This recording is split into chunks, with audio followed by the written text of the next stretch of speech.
I'm doing rhymes now, fuck the crimes now. Come on the app, I'm real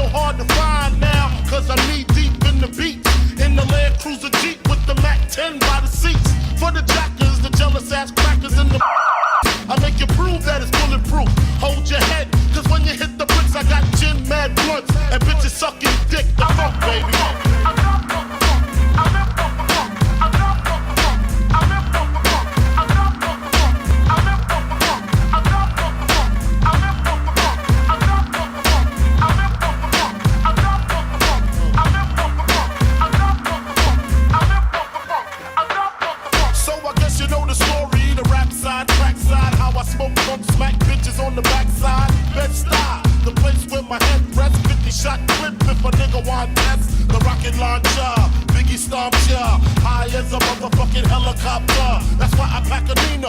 Fuck a misdemeanor. Beating motherfuckers like Ike beat Tina. What's love got to do? When I'm ripping all through your whole crew, strapped like bamboo, but I don't sling guns. I got bags of funk and it's selling by the tons. Niggas wanna know how I live the Mac life, making money smoking mics like crack pipes. It's type simple and plain to maintain. I add a little funk to the brain, the funk baby. The funk baby.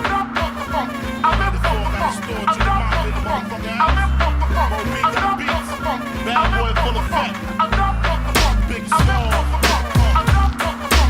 Funk baby. Machine gun funk baby.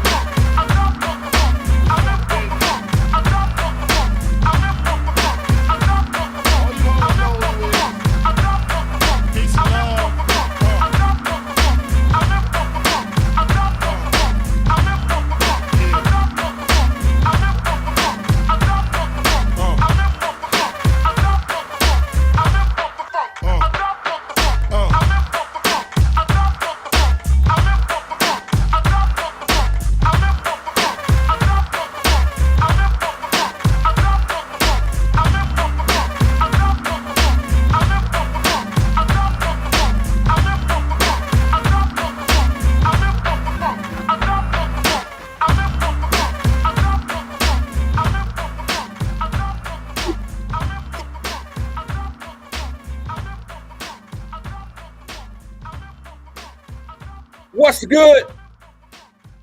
Let's do a sound check real fast. Let me make sure I have everybody here. Let me see. Let me make sure I have it. Let's remove that and let's go in. Let's do a sound check. Short show today. Daughter just got home and we're gonna get some things handled. We got a big week next week, and I can hear them in the I can hear them now. My daughters are all the house is starting to form. Everybody's home. They're coming in today. My daughter went and picked my daughter up from the airport. And yeah, it's going to be one of those. We starting our weekend off probably tomorrow. They're getting, y'all know how ladies are when they have big things coming up. They want hair done, nail done, everything. Isn't that a song?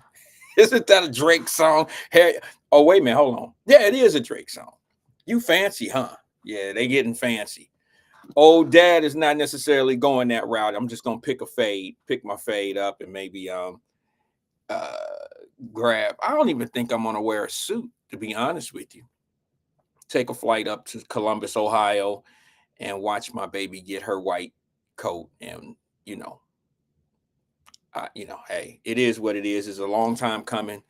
And I can't wait. Let's make sure that the sound is okay. How are we doing with the sound? Are we okay? Mic sound nice? Denise Davis says that whole album was everything. It was. Just hit play, right? Right, DD? Just hit play. Just hit play on that one, yo. From start to finish. You had to like, you don't understand that album if you don't understand, like that particular struggle. I mean, the beats are hot and all of that. But there is a particular struggle that comes along. There's something in that song, in that album that defines it. It tells you a particular struggle. What I like about that album, I'm not going to talk music today, I promise you. What I'm going to talk about that album is someone that was like destined they were destined to be doomed. All right. They were in the streets hustling. They were in the streets making babies. They were in the streets not giving an F. And attach themselves to something, and it was something legitimate. You feel me? And they turned a legitimate situation into a multi-million-dollar business. And I mean, I love it's inspirational because I know a lot of brothers who had, thank you, Crystal. I appreciate it. It sounds good. That just continued to go on the other side instead of making good. Taking advantage of a talent, they decided to stay in the streets and do the other thing, and it didn't work out for them like it normally doesn't. I mean, that's probably you have a 95% chance of failing out here in the streets. literally. I mean, you really have it's an uphill battle that continuously goes uphill. And, I wish those that go that route, I wish they would maybe second guess what they're doing. Thank you, Preston. YouTube sounds good. Thank you. I appreciate it. Shout out to all my YouTube folks. Shout out to the Facebook and Twitter and everybody. Shout out to everyone. Couple things, man. Like I said, short show today. I got some things lined up that I have to take care of today, but I got a couple things I want to share.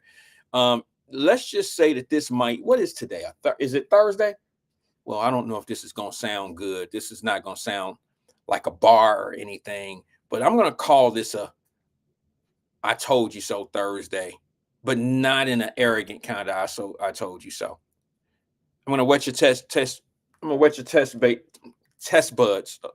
taste buds a little bit by telling you, I watched a live video and I recorded it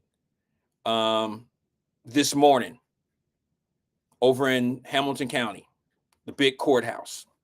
I watched a video this morning of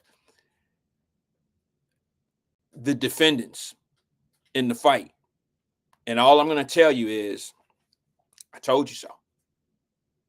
And you might want to go get your people who need to hear this. I'm talking about from all different aspects of I told you so. I told you the fake ass outrage of the slap. I told you how the prosecutor office actually sees this case. I have evidence. I have proof, what we call it on the streets. I have receipts to back up now what I've been saying. All this time, I've just been speaking from an experienced position. I didn't really know for a fact, and I let that be clear. But my experience of 20 plus years allowed me to look at this whole situation for what it really was and what it really is now. And I'm going to tell you something. I'm still on my circle about it. I still feel the same way. And I think I'm validated today. I mean, it's very clear that my point of view is where it's at. And I want my folks to really sit here and I want you to examine. I want you to call me, tell me if I've been wrong or where I'm wrong now. But I'm going to play a video later on in the show. And it's going to be what the prosecutor says. Okay, which is what here's my problem. Here's my problem.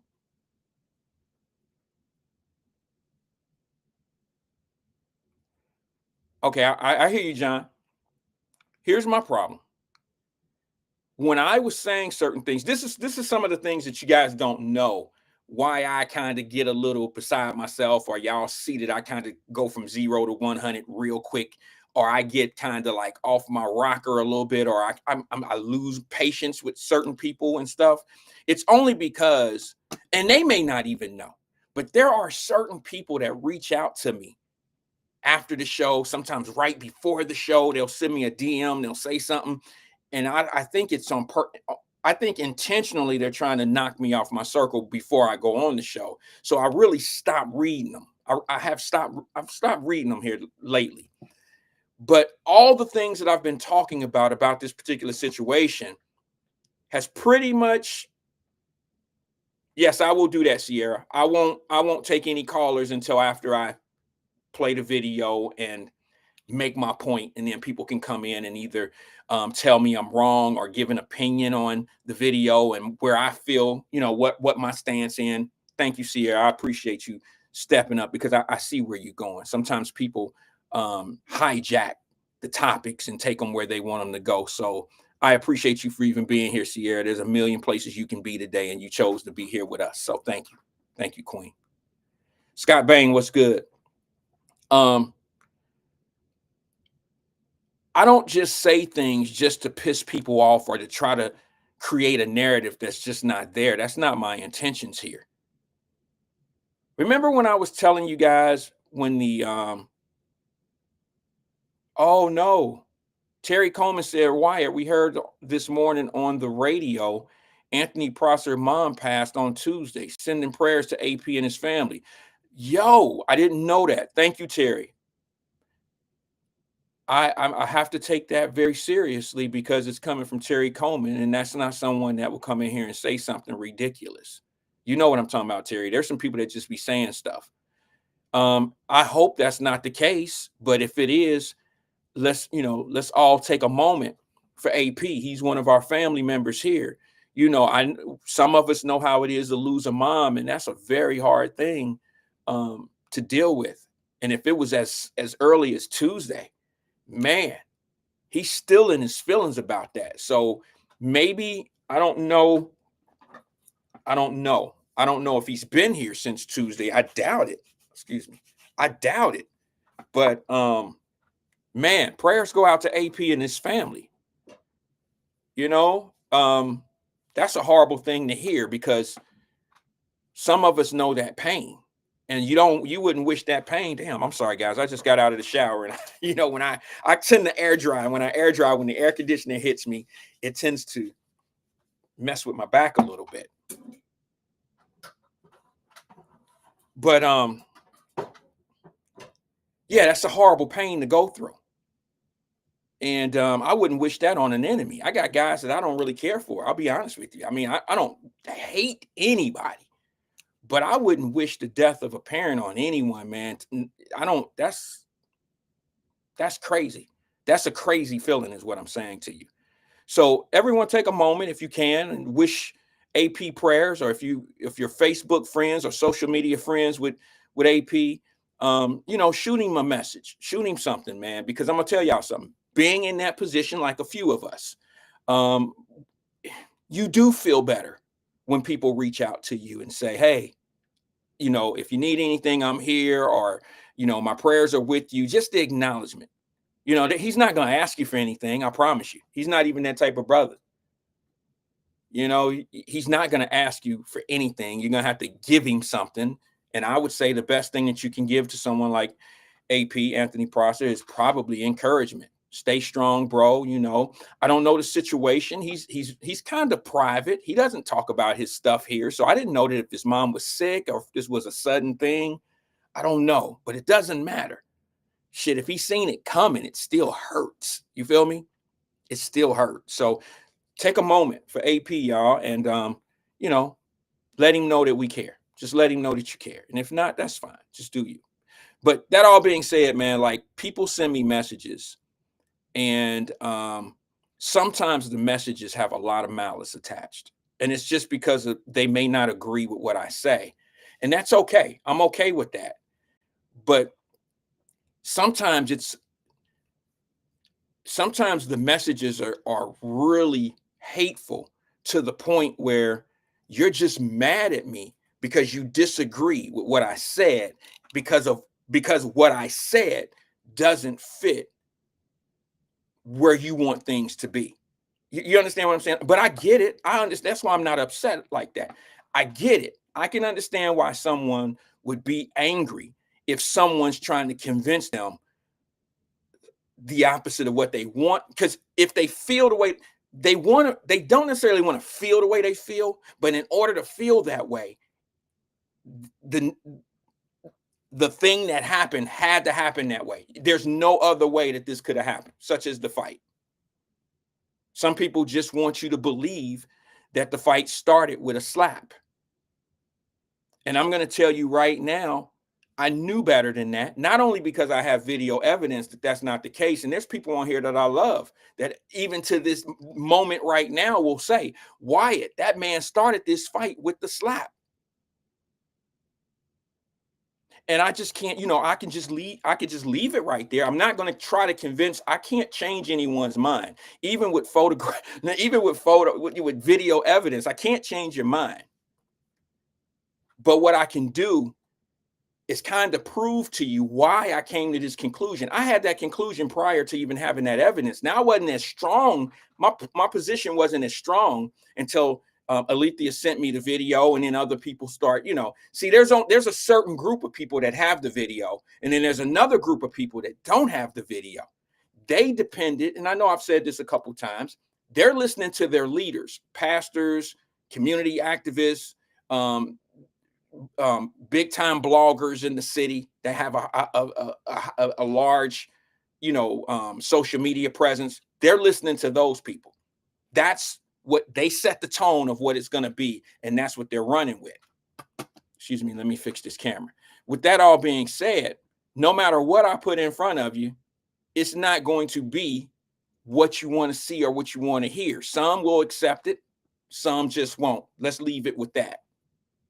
But what I'll tell you today is, can I step back just a second on the same point?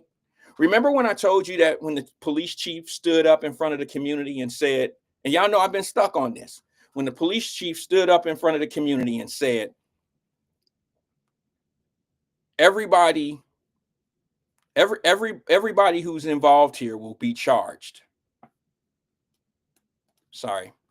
I'm sorry, guys. I really need to adjust this because it's driving me nuts. The police chief said the police said everyone that's involved here will be charged. Now you got to understand, my position was victims won't be charged because I know the language. I know how they play word games, and I know the language. I know what they're doing. Remember when, how do I say this? Remember when she said, the chief of police said, we can't charge everybody yet because there's still an ongoing investigation. And they proceeded with bond hearings. They proceeded to get an indictment on allegations of on charges. Do you know what the prosecutor has to do in order to get an indictment? Do you know that information goes to a grand jury? And that's where the prosecution stands on their position. That's the point that they're trying to push through the court to get a conviction. We know that, right? Some know that, some don't. So if you know that, I'm not talking to you, but bear with me. Some people don't know the process. So once an indictment landed, it let me write, it pretty much confirmed to me that they already have who they're going to charge and who they're going to say started this situation. You don't have to believe me. I'm going to prove it to you. I'm just going back a little bit about what I've said in the last few days, couple weeks in talking about this, I guess. And I said, you're not going to like the outcome because it's very hard to turn a victim, in this particular case, a victim into a defendant.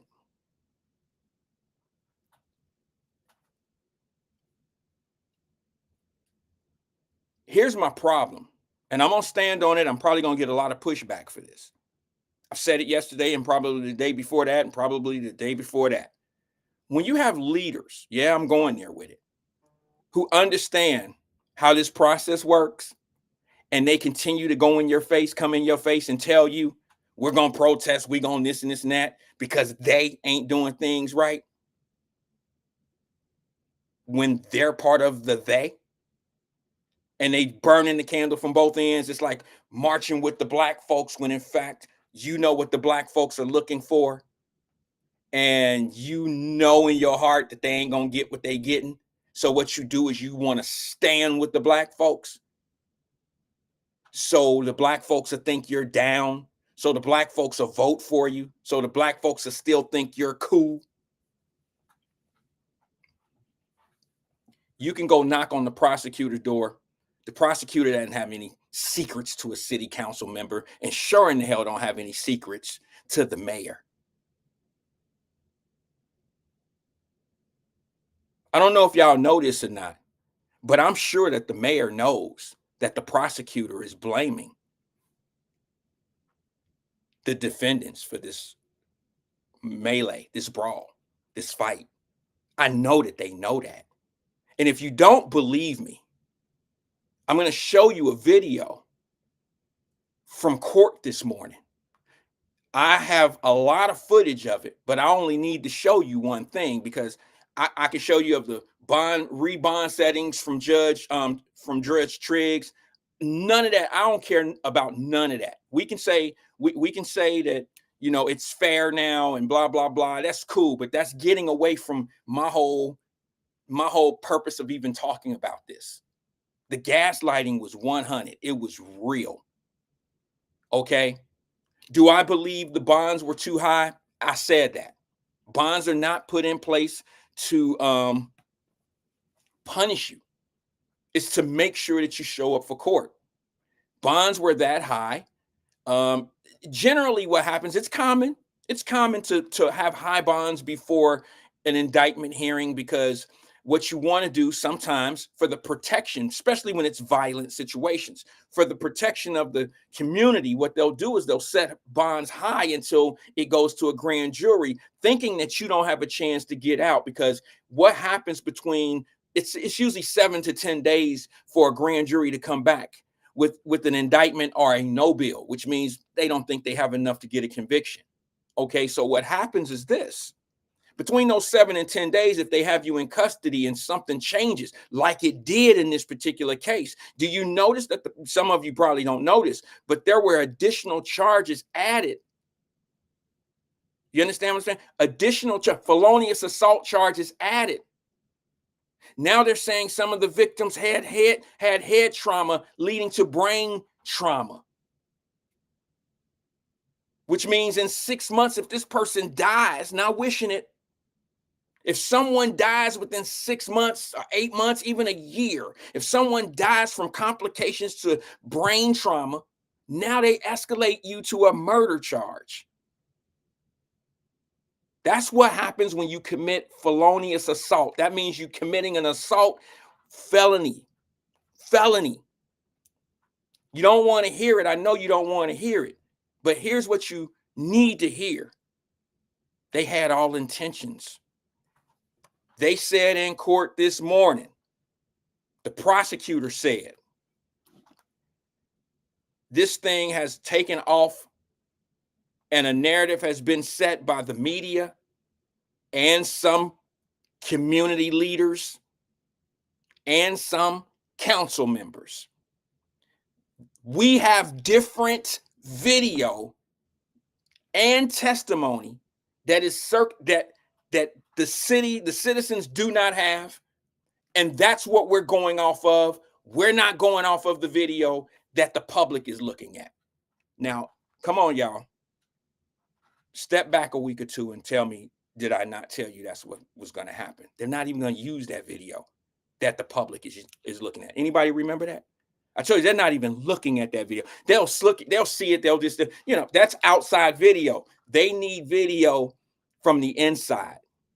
I know y'all probably don't want to, don't want to ride with this situation. But in order to get the truth and see what's going to happen and where we're going with this, you gotta just pay attention.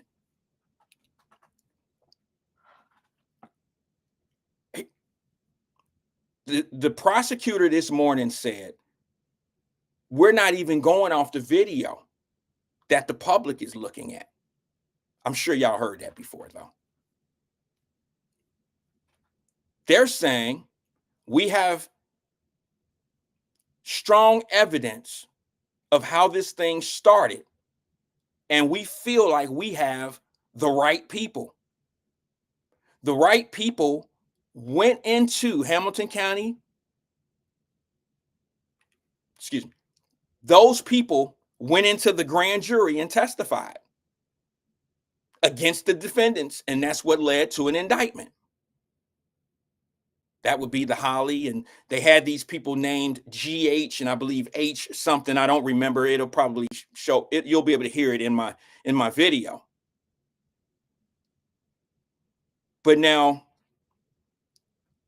I want you to hear it from the prosecutor himself. This is the chief prosecutor. This is the prosecutor that your head prosecutor put in charge of this case. Who report? All of them report to the mayor. They all report.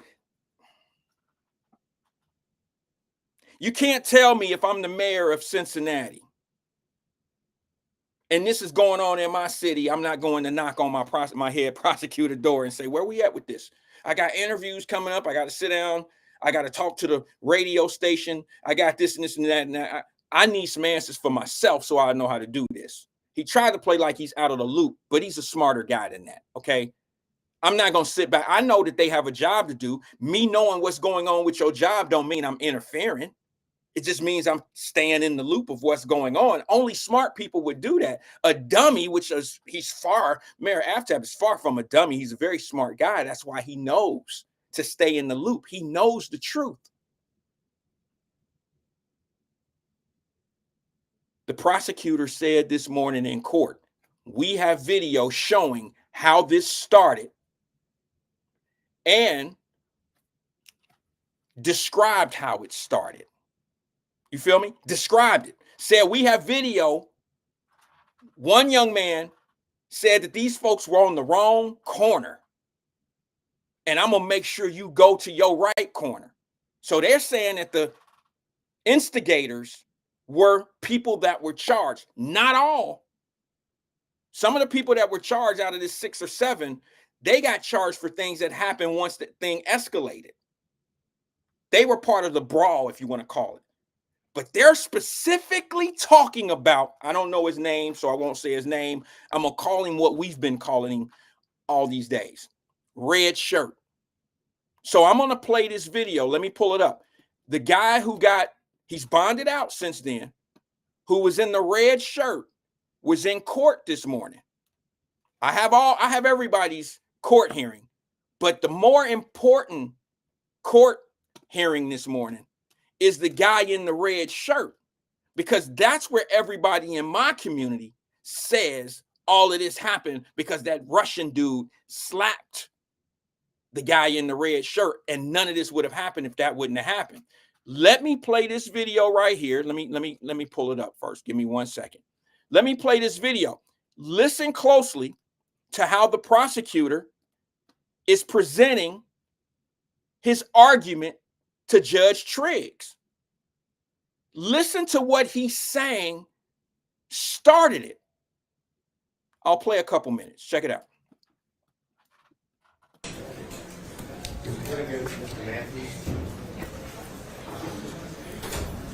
This is Dominic Kittle.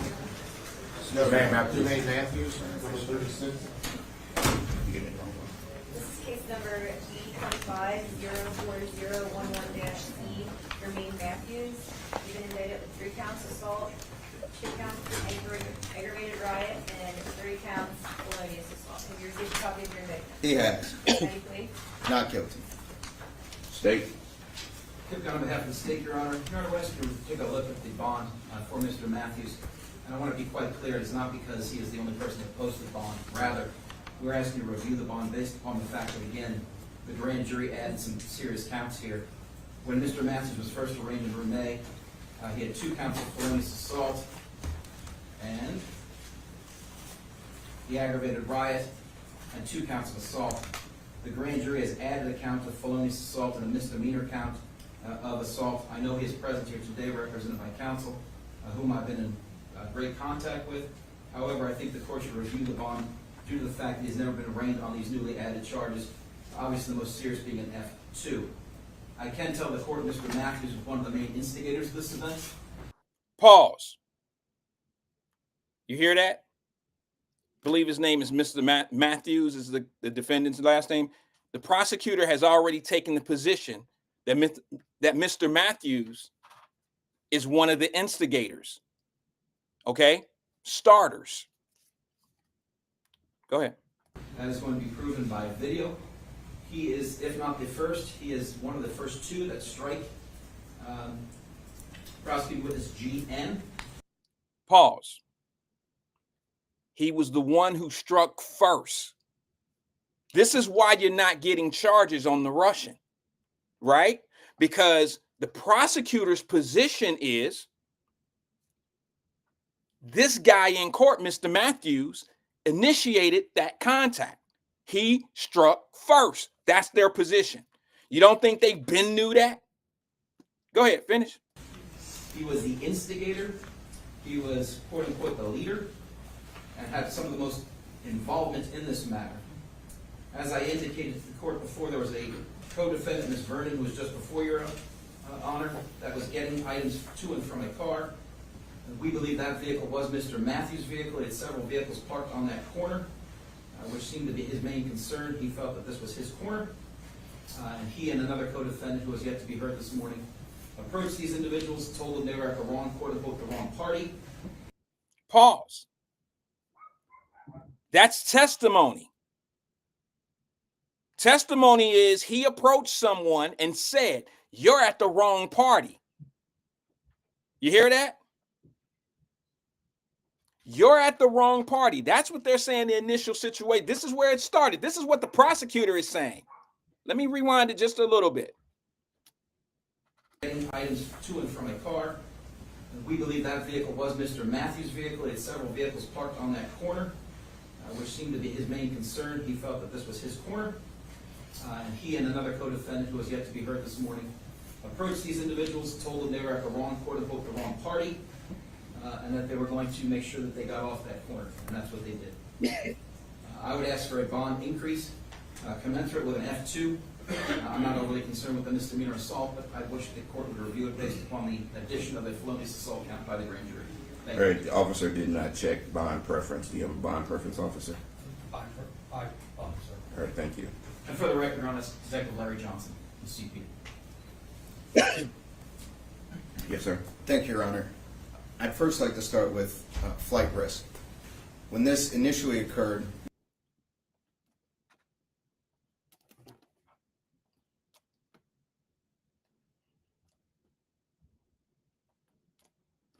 Okay, hold on one second.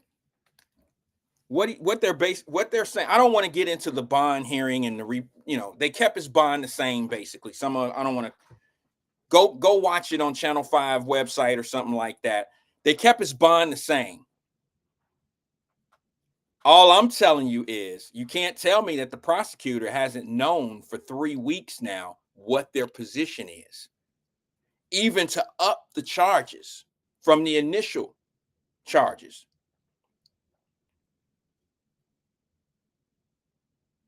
If the prosecutor knows how to move forward on this case, you trying to tell me that their boss don't know what angle and what position they stand on? Who has a boss that just lets you handle major situations and you don't have any oversee and they just let you go at it and their ass is on the line based on your work and they don't oversee, they don't ask any questions on your way. You know what I mean? Maybe if you've been doing your job for 20, 30 years, but still, if my ass is on the line, I'm your supervisor, I want to know what position we in. So if you hear all this commotion and all this stuff that's going on in the city, from city council members to your mayor to your police chief to how your community leaders are talking about if we don't get an answer in 24 hours or 48 hours, all this stuff that went on, you don't think there's pressure on your mayor to know? So what would the mayor do? Don't you think the mayor only makes common sense? The mayor gonna go to the prosecutor and say, where we at? That mayor knew his position on this case the whole time, even when he was sitting in the radio station talking to y'all. He knew. They didn't put the case together this morning at that case. The trial hasn't started yet. Let me just say, they didn't just put the case together. They formed the case 3 weeks ago, and they still putting it together. Yeah, there's probably still some investigation going on, but that could be seeking out more witnesses, trying to find more people that were involved. I'm talking about felony cases.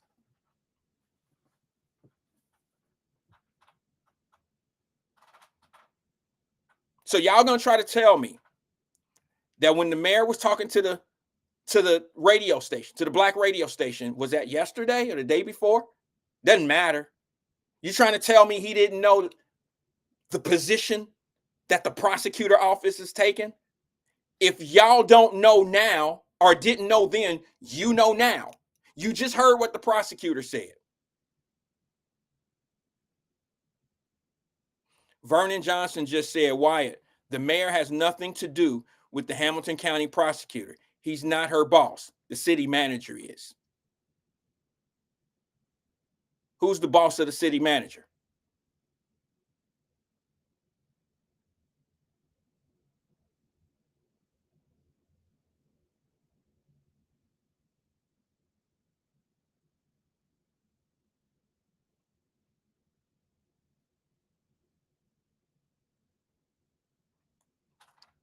Are you telling me that the city council does not have any inkling of what your prosecutor office is doing? Go ahead, Vernon, answer that one for me. Not that, but I asked you to your comment.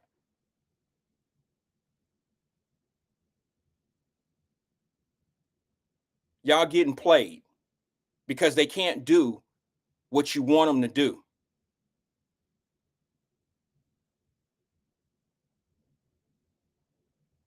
Okay? And it's only because now and here's the crazy thing about the leadership in this particular situation. Some of the leaders know the truth. Some really don't. Some leaders take the narrative and they run with it too because they really think this thing started with the slap. All right, I'm going to tell you right now, like I told you 2 weeks ago, if this was the case, if this all started from the initial slap, they would have pressed charges on him a long time ago because they wanted to pacifier you. They wanted to make sure it wasn't nothing going to jump off.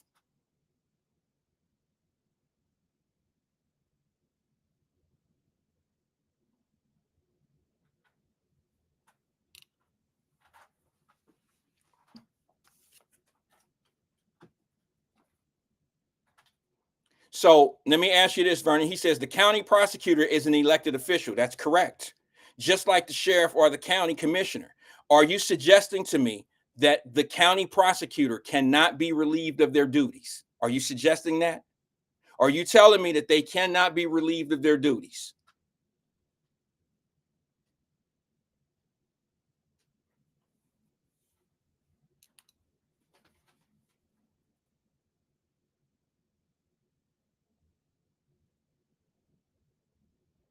Are you telling me, Vernon, that are you on the side of, and I don't want to say, you know what it is, V. I'm not saying you picking one side or the other. When I say, are you on the side, I'm meaning, do you think that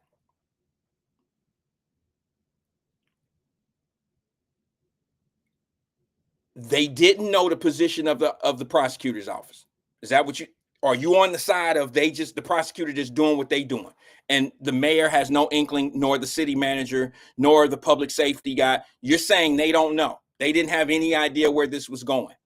Is that what you're on the side of that?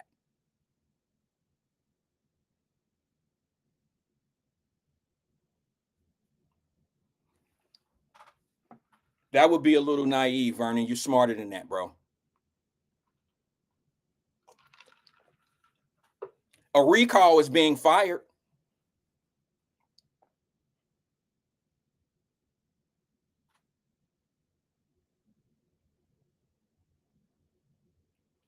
Anybody that's removed, whether how they do it or how it's being done, can be fired. Just answer that one for me. It's very simple, bro. Do you think that they weren't in the loop? They didn't know?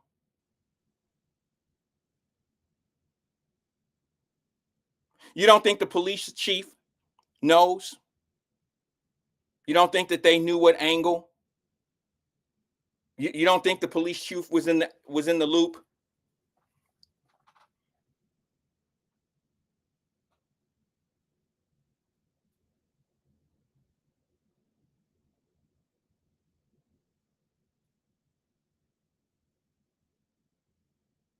Okay, that's fair. That's fair, Vernon. That's fair. That's a fair statement.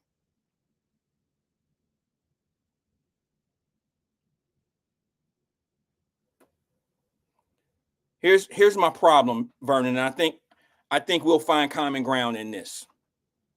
I know you're saying that you don't know who knew, but those circles run together because they have to have each other's backs. My gut feeling is telling me they knew. And the reason why I know they knew is because you could never really get a real answer from them. The fake answer to me, Vernon, was there's still a investigation. There's still an investigation going on. That was the easiest way. That's the way that they always do it when they don't want to speak on what you really want to hear about. That's what they use. So we're 3 weeks in. They've already upped the charges. And you don't think that the prosecutor has told the chief of police, the mayor, the city manager on a national news story where we are and what direction we're going with this? You don't think that was relayed to them in any fashion, form or fashion? You just think that they just falling back and watching what we watching? That wouldn't make any sense. I'm just saying.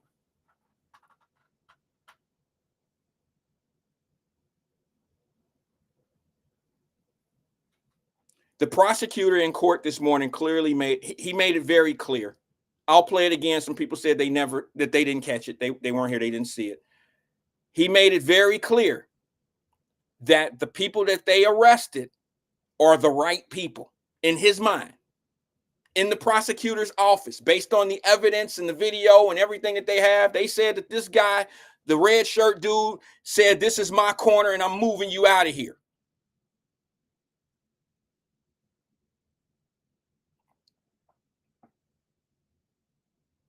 That's how it started. They said that the guy in the red shirt, this is what they're saying in court. What they're reading is basically the script, the charges, and they're reading sworn testimony of what someone else said. This is where they're going with it. We might not like it, but it sure in the hell don't support red shirt guy slapped, and that's what started it.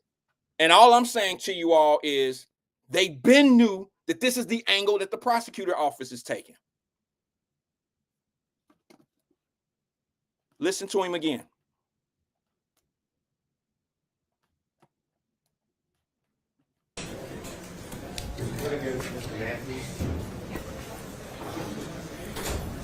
This is Dominique Kittle. Jermaine Matthews, number 36. This is case number G25-04011-C, Jermaine Matthews. You've been indicted with 3 counts assault, 2 counts aggravated riot, and 3 counts felonious assault. Have you received a copy of your indictment? He has. How do you plead? Not guilty. State. Kip Gunn on behalf of the state, Your Honor. Your Honor, we're asking to take a look at the bond for Mr. Matthews. And I want to be quite clear, it's not because he is the only person that posted the bond. Okay, pause just for 1 second. I just want to get you guys to know the guy in the back, right behind the officer, that's the prosecutor. Some know this situation, some know, some don't, guys. The guy in the back reading off these charges and allegations, that's the prosecutor. Basically, what he's talking about is the belief and what the prosecution has to prove. So they're giving you right now the information that they're going off of and what they believe. Okay?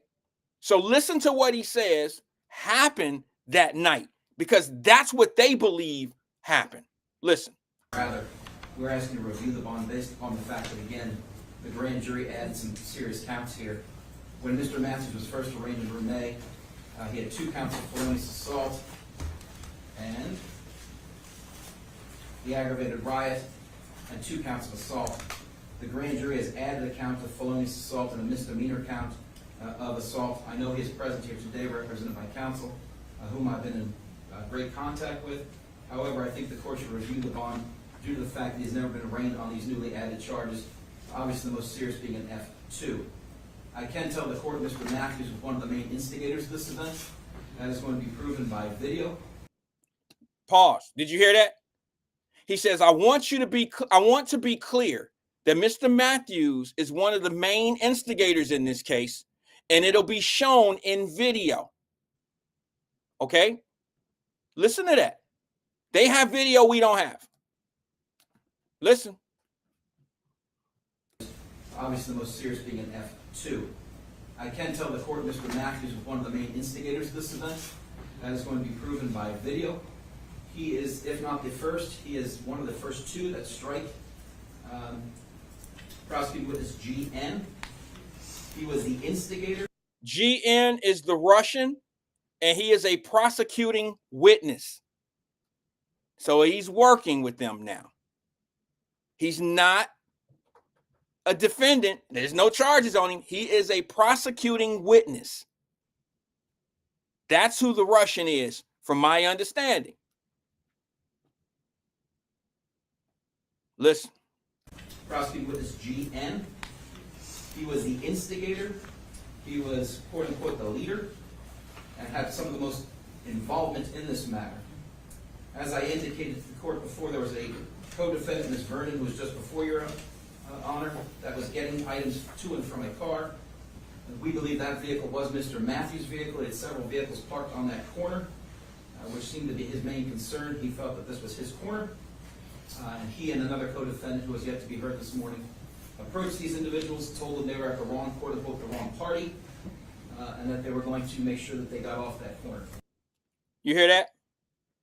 They're saying that the verbal was based on Mr. Matthews saying, you're at the wrong party, and I'm going to make sure you get off this corner. Regardless if we believe it or not, this is what the prosecution is using to make their case. And they're saying they have video of all of this. Video that none of us have. Listen. Which seemed to be his main concern. He felt that this was his corner. And he and another co-defendant, who was yet to be heard this morning, approached these individuals, told them they were at the wrong, quote unquote, the wrong party, and that they were going to make sure that they got off that corner. And that's what they did. I would ask for a bond increase commensurate with an F2. I'm not overly concerned with the misdemeanor assault, but I wish the court would review it based upon the addition of a felonious assault count by the grand jury. Thank All you. right, the officer did not check bond preference. Do you have a bond preference, officer? Officer. All right, thank you. And for the record, Your Honor, that's Detective Larry Johnson, the CP.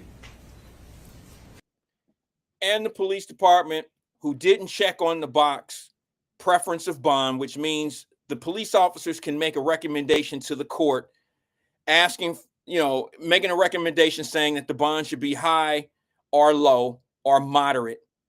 And the police officer in the courtroom said high.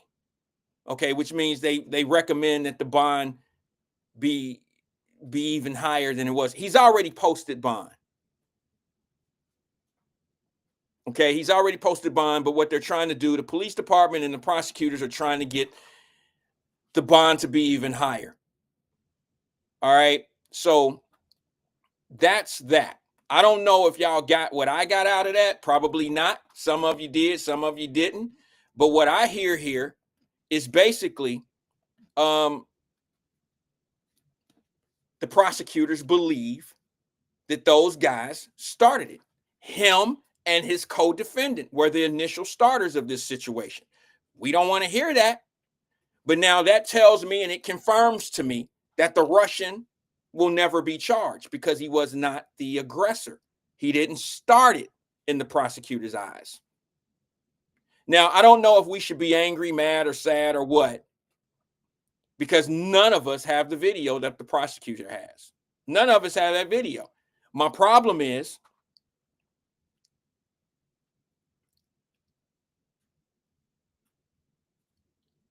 leaders know that the prosecutor has different video. The leaders know that there's other video to be seen. How the hell did I know that there was other video? And I'm just a podcaster. How did I know that they had video that we don't have and the video that we see won't even be used in court? How did I know that? But your leaders don't know that.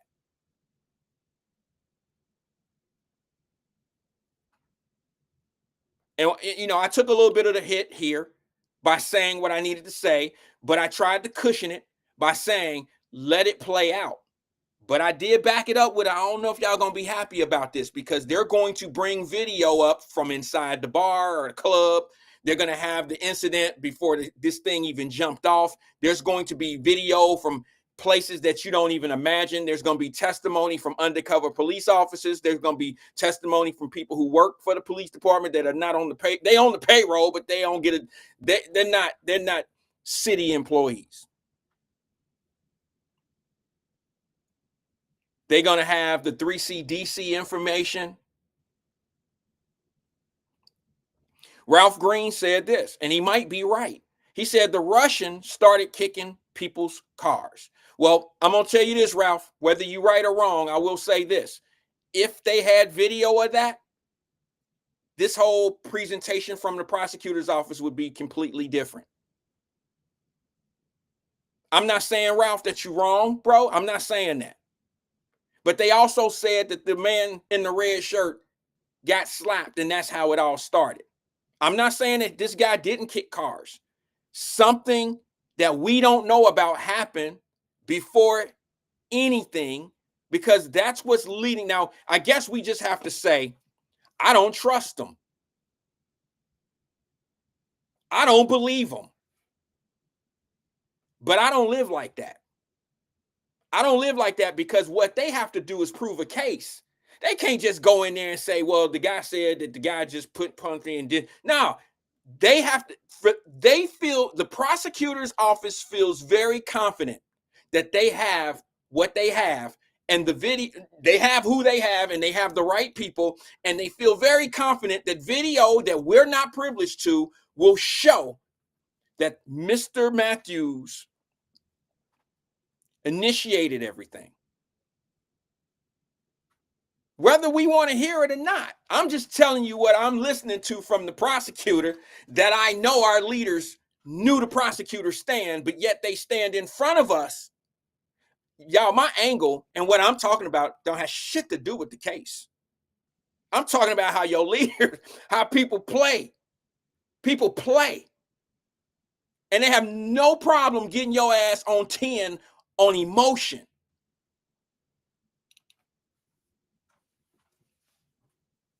I might be wrong. I might be wrong.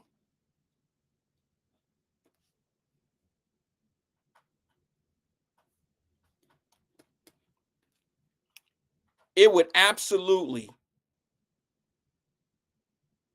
be horrible for them to be charging these people with these huge felonies, and they don't have anything to support it.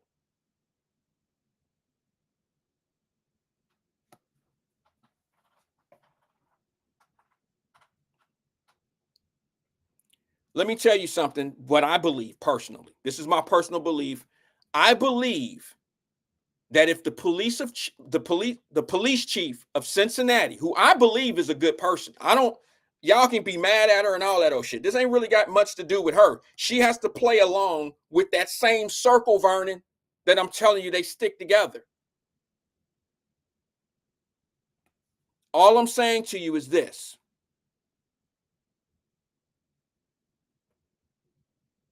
If they had a way to put red shirt as a victim, with the temperature in Cincinnati what it is, with it all being Democrats on the city council, mayor being a Democrat, everything's run on city council, all your leadership, everybody's a Democrat in Cincinnati, basically, that's in a power position here. They would do it. The last thing that the Democrats want is to be blamed for racism. They don't want to be an institutional racist. They don't want to be an institutional racist organization. They don't want to be like the Republicans. They would distance themselves from that whole narrative. But they're in power. But the one thing that separates them at this point, in my opinion, is the law. Unless they just throw away all the videos and all the evidence and say this shit didn't happen and we don't have what we have. If 3CDC didn't give us these videos, maybe we'll sweep it under the rug. If they didn't have all that evidence to support their position, I believe they would file charges on the Russian. I knew 4 days after this thing started If they haven't charged that Russian by now, there's more to this case. I've been saying it right here, but y'all think I'm on somebody's side. I'm on the side of common sense. I'm on the side of I know how people play games.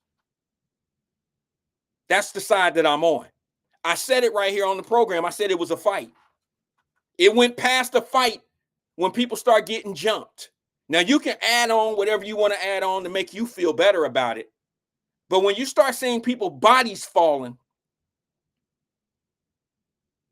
you understand what I'm saying? That's just getting cold cocked, getting faded from the side, don't see it coming, and they laid out. It changes. And you can start listening to leaders and it could be all, look, the defense attorneys, I ain't even mad at them. Clyde and all the rest of let me say this about Clyde.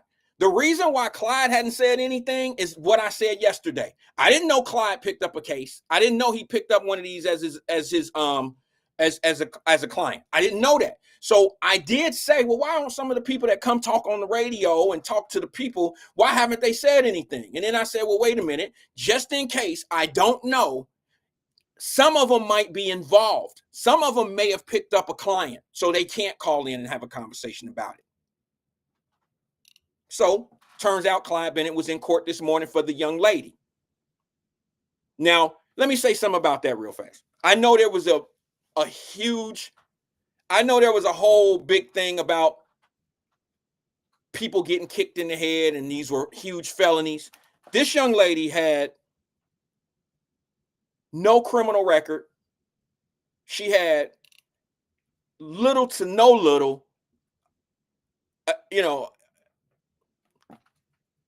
run-ins with the courts, with law, maybe some traffic tickets or something like that. That's not what that don't work over here. I'm talking about criminal, felonious assaults, anything that might match these charges. She don't have any of that. I think she was like, I don't know. I can't think of her age. I don't remember, but it's on video. But all I'm saying to you is that bond that she was on was like $200,000.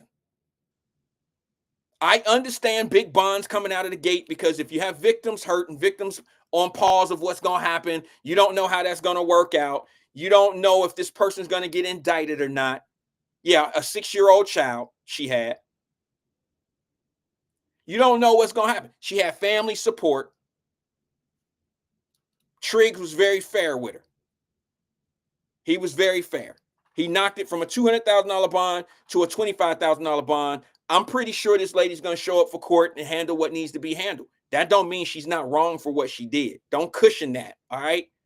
What woman with a 6-year-old child at home who depends on you will get themselves involved in some shit like this? The one young man can't even get out on bond because he has a federal holder, because he was facing a gun charge.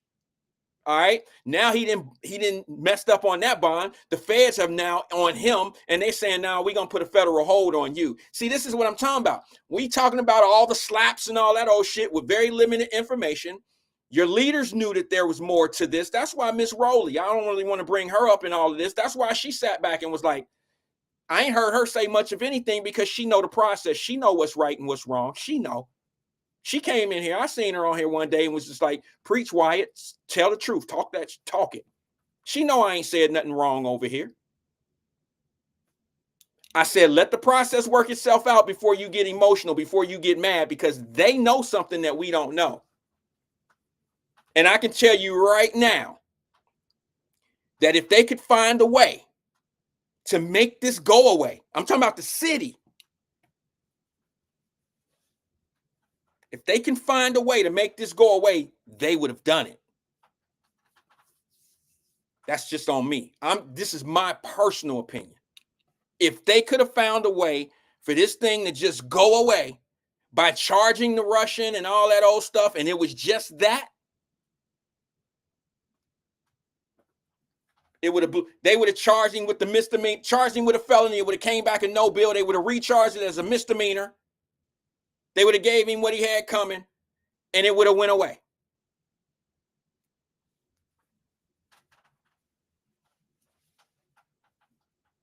Your leaders knew there was more to this, and they didn't tell you.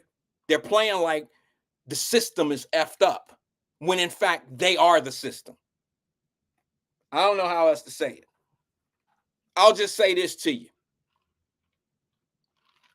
It's a small shift. Then I'm going to go straight to the phone line. I forgot the phone was on.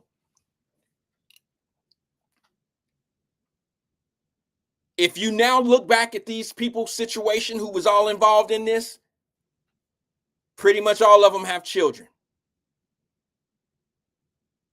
Pretty much all of them have children, okay? And you got to ask yourself, why would grown folks with children who depend on them get involved in something like this? We can say whatever we want to say about the Russian. We can say whatever we want to say about anything. None of that matters. You got children involved. Children watch. Children hear. Children see. Children feel. And North College Hill School started a couple days ago. And kids were already out there fighting. And the parents were involved. The parents were egging them on. Get his ass. Get him. I keep trying to tell y'all, we do not have a child problem. We have a parenting problem. We trying to fix kids with bad glue. You trying to put a Band-Aid over a bullet wound. And somebody asked, why don't we have more? Go out and support them black men. Go out and support these women. Go out and support these black women. Go out and support these black women. I don't have a problem supporting the black women. I do that every day of my life. I support 3 of them. Now, let me explain something. The best thing that a black man can do to support a woman. Try marrying one. Try supporting a family.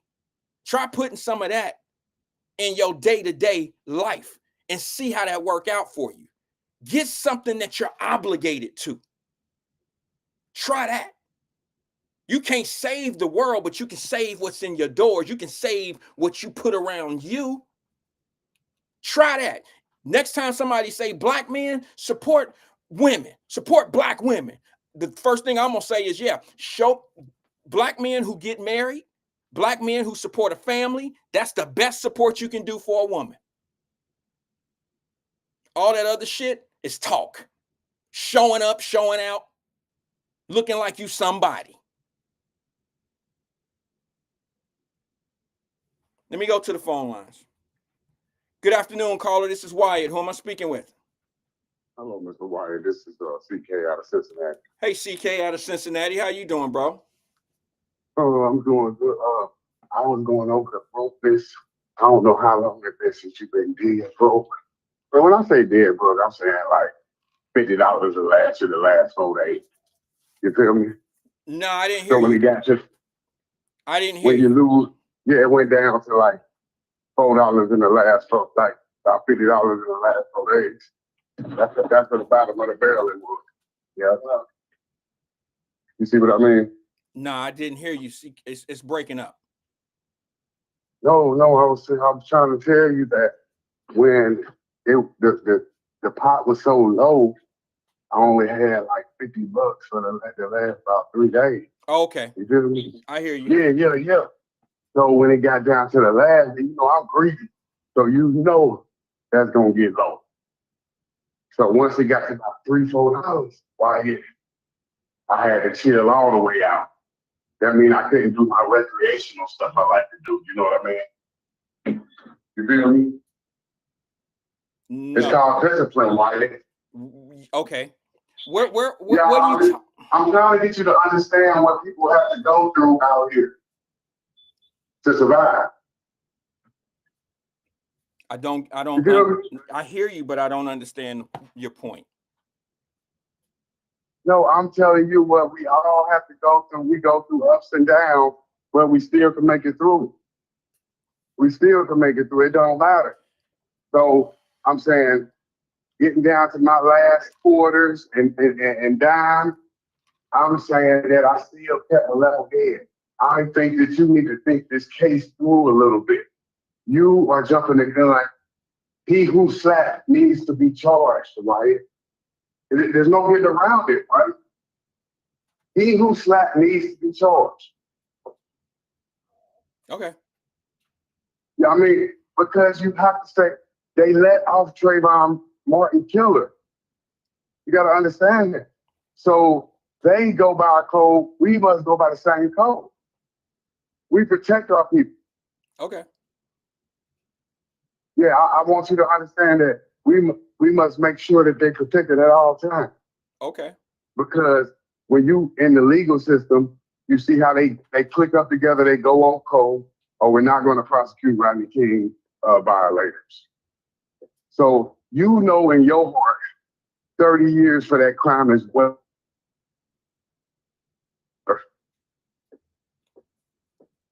You breaking up, CK? Substantial.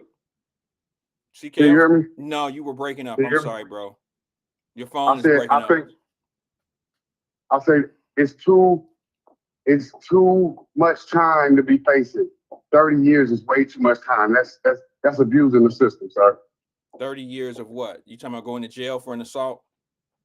Yeah, that's the white guy assaulted the white lady, and he only got 6 months probation at the barbecue in Montgomery Inn. Yeah, I don't think that So I don't think that that's going to happen, man. You've always heard them big up things like, okay, this person's facing 125 years in jail for these, for these, that's not going to happen. They always big up, like what the max is that they're facing. It's very unlikely that would happen. So don't let that get you out of position or, make you feel a certain way. Yeah, but I don't want you I want you to stay on code. Don't let them. You don't try to be fair with white folks when they not fair with you. When your people's in the judicial system, Wyatt, I want you to hold on to that because of where you from. So you think You know what I mean? wait a minute, hold on. Let me just understand this. You think I'm taking a side? Or am I just telling you, or do you want me to make up something against what I see here and then just make people feel good to what I see is going on? That I knew what was going on. I'm sorry, go ahead. No, I'm just asking you a question. Do you want me to just kind of steer this thing in a way that'll make people feel better about what's going on here? I mean, I don't know what to do. I don't know what to tell you other than explaining why I've been on why I've been where I've been on this situation. And now here it is 3 weeks later, and it's panning out kind of like what I was saying.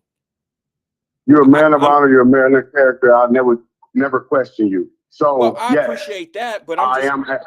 I am asking you to pick a side and join allies with us on this because they do the same thing. We need strong people like you because people like you could structure it to make it fair for them, but we need you on our team to make it fair for us. Okay, so I'll strategize and see if I can I'll strategize and see what I can come up with.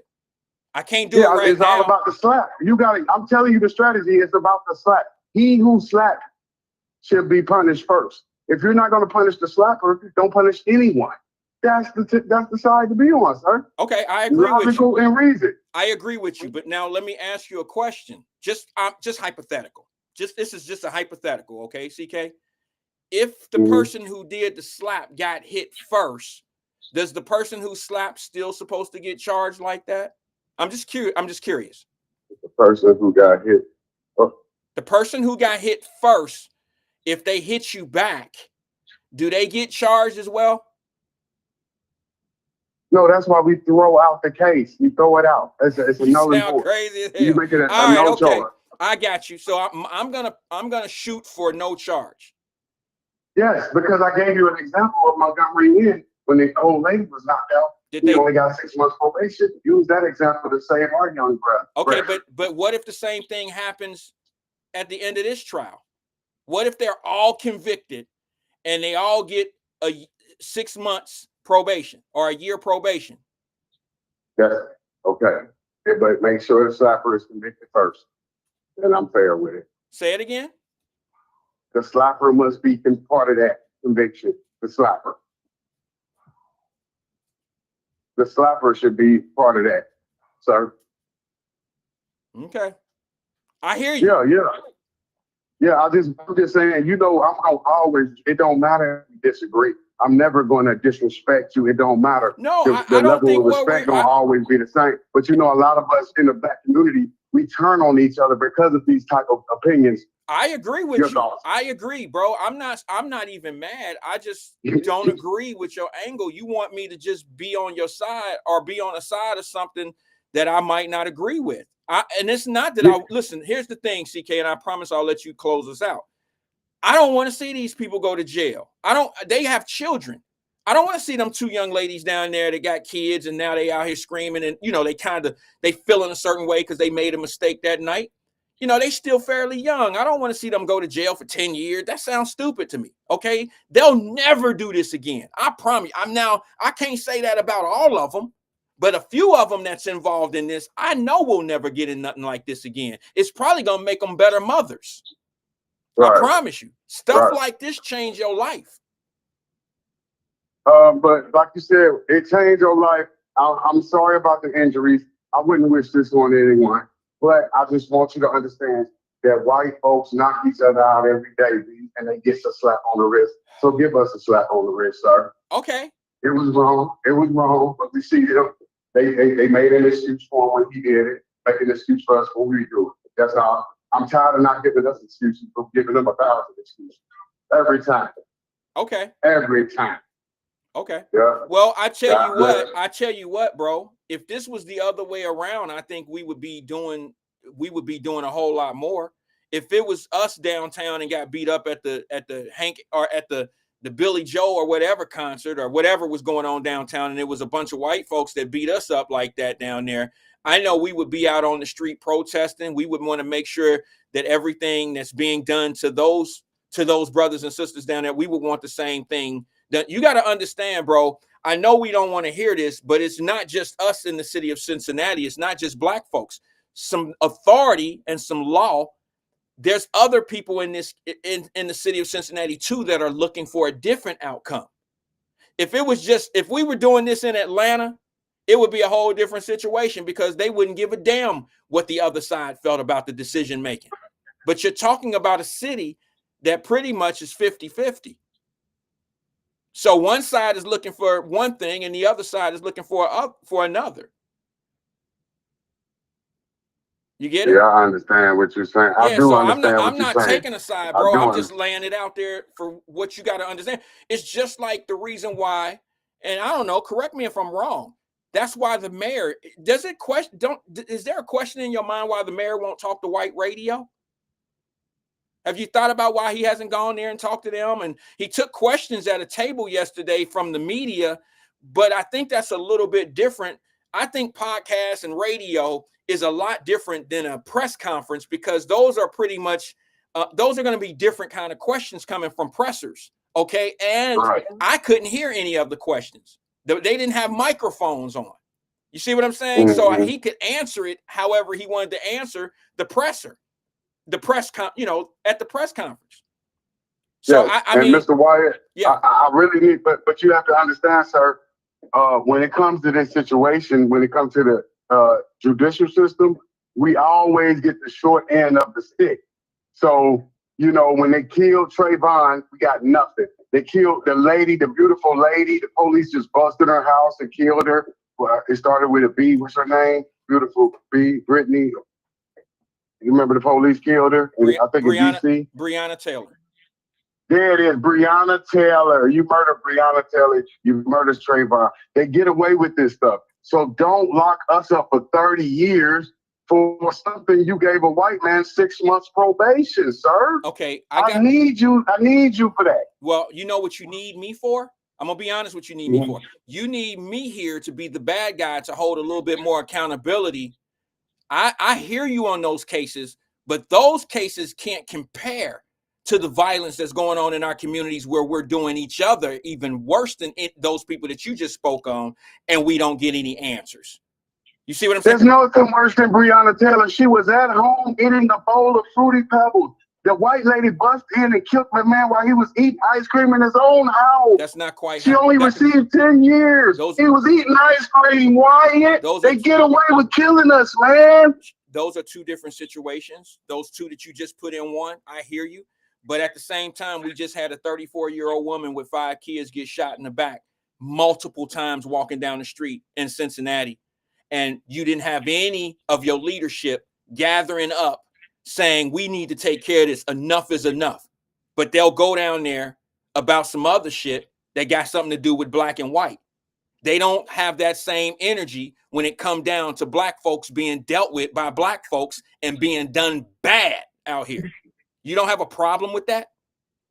Mr. Wyatt, might I add, Okay. the woman who got shot in her back 5 times, you know that hurts me. I pray for that woman every day. That's why I say I pray for everybody in your family. I ain't leaving nobody out, even the pets. So I don't want that woman to perish or be shot like that.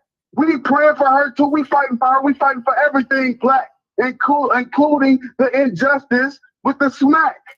If you smack, let me ask you something. Let me ask you a question, because we got to keep it 100. Do you know? And I'm just asking, bro. I don't know if you know. Somebody probably could put it in the screen. Do you know what the conviction rate is of black folks being murdered in the city? Finding the killers and getting a conviction for their murder? I do not. I'm uneducated on this subject. Tell me. Well, it's not a very high number. If you're a batting average, they would probably stay down in the minor leagues. They usually don't. You're talking about 356. You saying they're not batting 300? Then what you saying is 20%? What are you saying, sir? Somewhere in that area. We're not even at 50% homicide conviction rate. That's what you're saying. Not even. So you saying I can go out here and murder somebody and go to work like it's nothing? Well, I ain't saying all of that. All I'm saying is I just need the same energy. I don't want to change what we've been talking about. I don't want to change it. The technology, the surveillance, you cannot shoot somebody in open traffic. They're going to follow your ass all the way home, Mr. Wyatt, and you're going to go to prison for the rest of your life. They got too many cameras out here, Mr. Wyatt. You can't be just shooting random. So then why don't we have a higher conviction rate if we have so much technology and things of that nature? Because the courts are clogged, might I add. Because what? The courts are clogged. Clogged like a drain. Okay, you sounding crazy. All right, CK, I appreciate you, man. It's clogged like a drain. So you telling me the courts ain't backed up from homicide? That's not stopping them from getting convictions, CK. Oh my God. You can't clogged up homicide stop you from solving the damn case. Wyatt, what are you saying? If I'm studying the case and a new murder happens, I can't even finish the old murder because I got a new case. This is why homicides don't get solved. It's not because they can't solve them. It's because it's too much of a forkload. It's too much of a forkload. And you said I'm sounding crazy? I'm destroying you on this debate, sir. Okay. You know the homicide bill is too full. Okay. You're in law. All right, you won. That's all you won. Thank you, sir. God bless the family, man. Hey, respect to the show. I'm gonna listen to you, man. All right, brother. I appreciate you, man. All right, man. Thanks for engaging with us, CK. Make that deposit. All right, bro. We'll holler. I couldn't. I don't even know. That was he was on hold for 31 minutes. Okay, he was on hold for 31 minutes, y'all. I had to give him some time.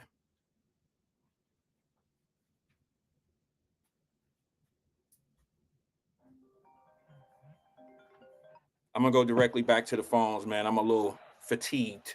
Good afternoon, caller. This is Wyatt. Who am I speaking with? Hello? Blood pressure, right? Hello? What's up, Wyatt? Hey, what's up, twin? How you doing today, bro?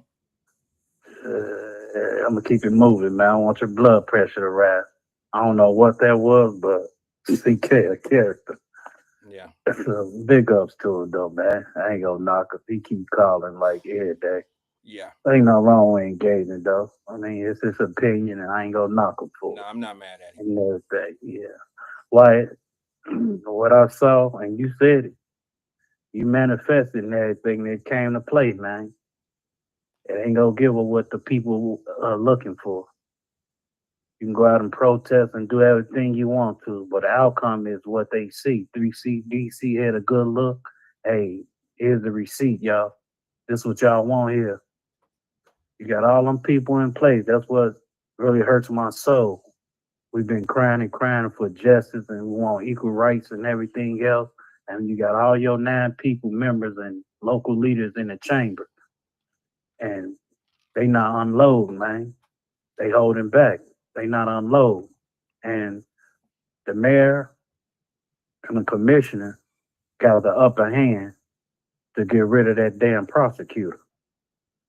That's their boss. If they really want to get in with the gang, like, no, you're not doing your job. I believe in going there and interfering, like, no, we can bring somebody else in for this. Well, And I don't know if they can do that, but I do know that if the public does not agree with who they prosecuted and who they didn't prosecute, yeah, there is a way that the public could make something move. I mean, you can hold the prosecutor accountable, but I say to the public,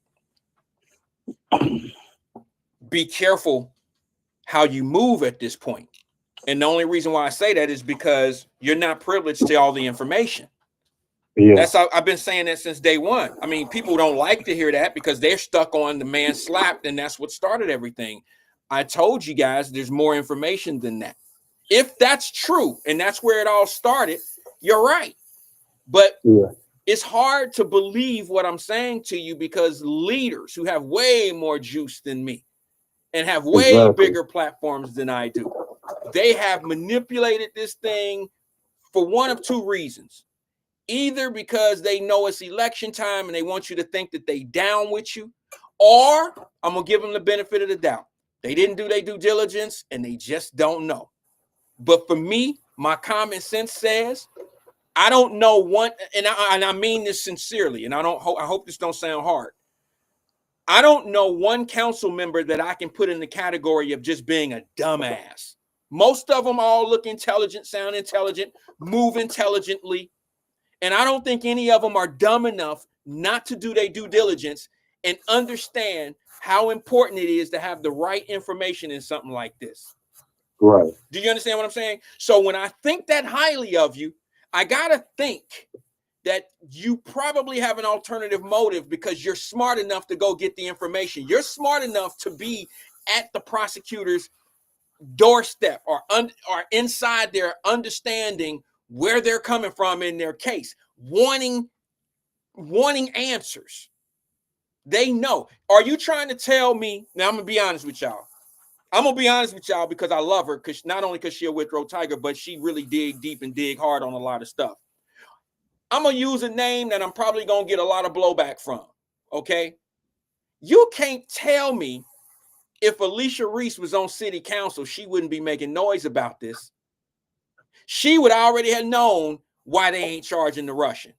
And she wouldn't be standing in line faking like she about to go on some protest with the people if she knew that the slap is the wrong angle. That's the wrong beginning. She wouldn't do that. But if she was on city council, she would at least go to people and be like, y'all better fall back. She might, she's going to code it. Y'all better fall back. Let's wait and get all the information. Let's do this and do that. I don't think personally that she would be doing what you see some of these leaders doing right now. I just don't think she would do that because she ain't never looked like no fool in none of the roles that she's played in the city of Cincinnati. Not to mention Hamilton County. You understand? She been fighting that. Does she look like a fool fighting for the taxpayers against the stadium? That's an aggressive approach, but she didn't look like a fool. She ain't never looked like a fool out here. She ain't never, because she's strategic. She comes from that type of, she understands what to do. And I'm going to tell you, if she was on city council, she would tell black folks what they need. She'll be y'all might turn on her because she going to tell you like I'm telling you right now. I can't put words in her mouth, but I believe that she would tell everybody, fall back. I don't think she would say, yeah, we meeting today at 2:00. And it's going to be 24 hours or 48 hours, and then some shit going to be in the chamber. I don't think she would do that. She's smarter than that. She's smarter than that. She know not to do that because she know how things work. And she ain't scared of no power. She ain't scared of nobody that might be over her. She ain't scared of that. But she also understands how people move, and she also understands the importance of being calculated. And I just see some leaders that's doing what they always done. They dusted off they dusted off their we about to go march outfits, and that's what the position they in. And the reason why they doing that is because they can't hold their office and what's going on in the city. They can't hold themselves accountable because then they'll look wrong. It'll look wrong for you that have voted for them. It'll look wrong. And what they're doing is they're turning around trying to put it on what they've always put it on for decades. It's them. It's the power structure. It's the system. It's the man. And they control all of it. The city could go down there and press charges on that dude and that Russian with a misdemeanor, disturbing the a DC charge. They can do that. Yeah. They don't need the prosecutor to go down there and do that if they believed what they have everybody out here believing. And I'll say it like this: if them local leaders and everybody out there protesting, whatever the case may be, why, if y'all really want to get out with the get out, have a damn crash out moment like Twin do. If y'all really want to care about the people and y'all want to take accountability and everything, and y'all say y'all for the people and democracy and all that, crash out. Let me know you real, man. I will go up there, raise hell, and act like I'm damn, I want to act. Instead of it be for real, for real. I'll be like Eric May. Hold up. Hell no, this ain't not about to go down like this. I'm tired of getting played. Now I would have crashed out. Show me that you really care for the people. Oh, you got to be polite. Man, that's what's wrong with y'all now. Y'all act too damn soft and sensitive around here. No, crash out. Keep it real with the people. Let them people know, and y'all holler here racism and all this other stuff, which I don't really care about and everything. But go down there and crash out, really. In a mild, polite way, whatever. But go down there and crash out and let the people know how you really feel. Let them know, the mayor and whoever else, and the city and the chiefs, all of them. No, this ain't right, man. This ain't right. What I say, Wyatt, when I was on your boy E-Man show the other day, right? Mm-hmm. And I told him, we need a nigga town. What? And when I said, yeah. I know you said what? I'm going to clarify it, though. Yeah, I didn't whisper it, did I? I said, what? I know people like, Twin, you crazy. And I said, yeah, we need a nigga town. Because you know why? For us, by us. You got Germantown, Jewtown, Asian town, Chinese town, all that, Wyatt. Mm-hmm. And what we do, Wyatt, we go spend our holler dollars over there, man. But why we can't build our own community and everything and just build from there, just leave us alone, man.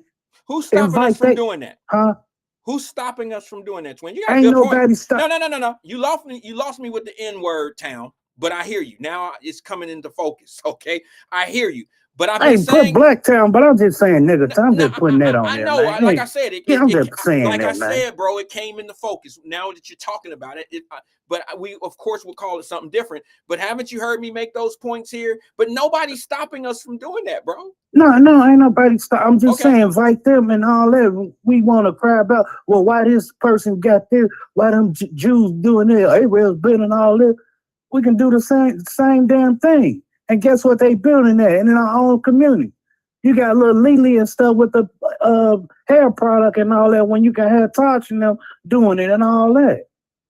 Ain't nothing stopping it. It's just too much jealousy and envy towards one another, man.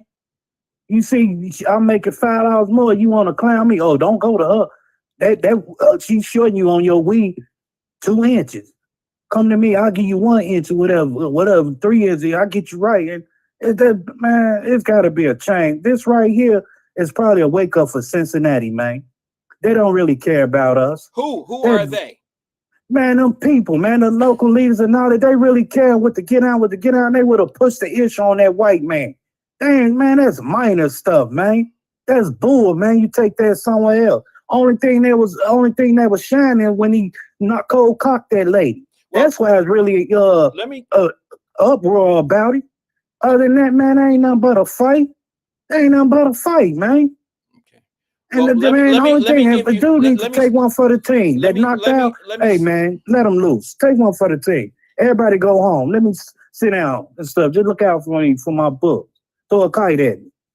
Okay. I'll take one for the team. Let me step back just a little bit. Let's rename that town.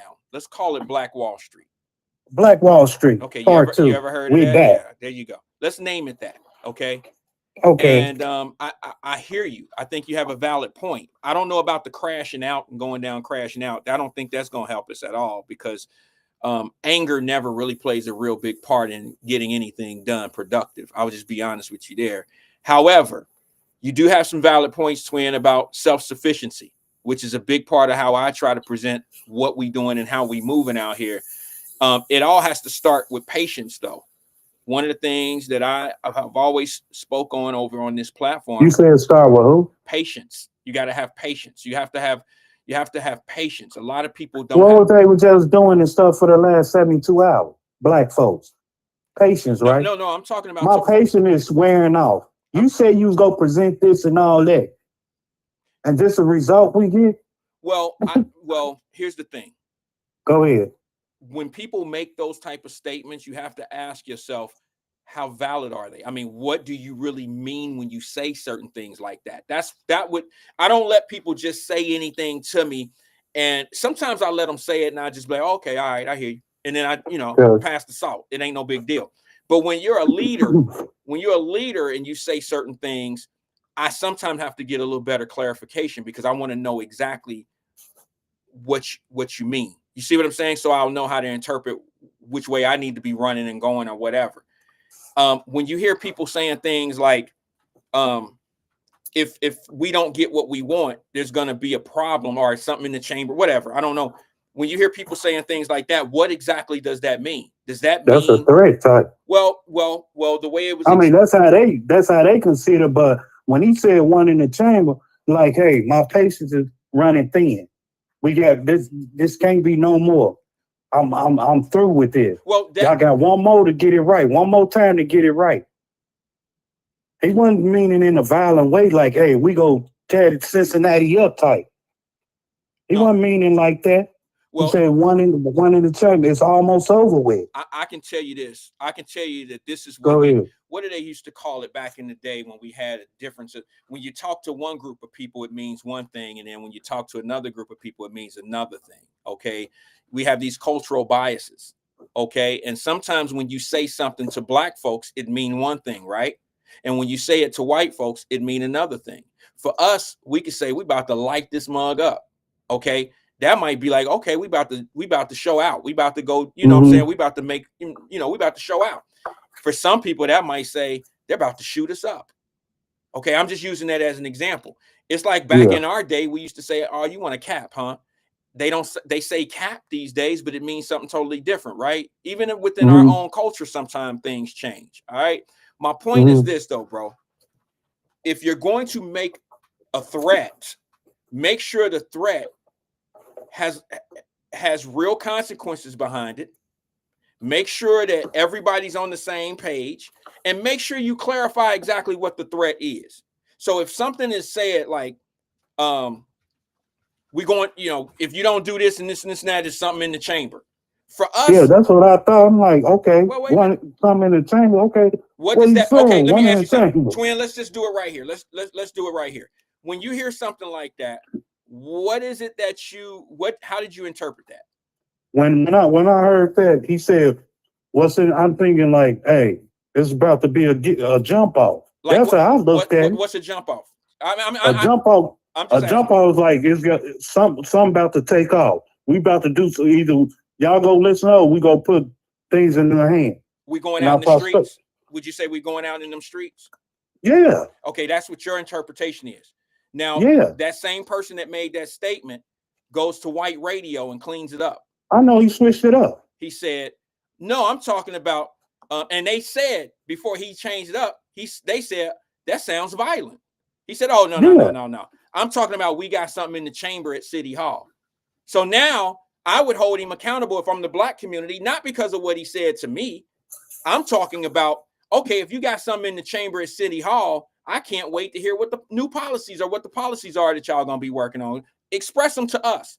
You should even have it written out on a board for us to see. These are the policies. These are the things that we're working on over in the chambers.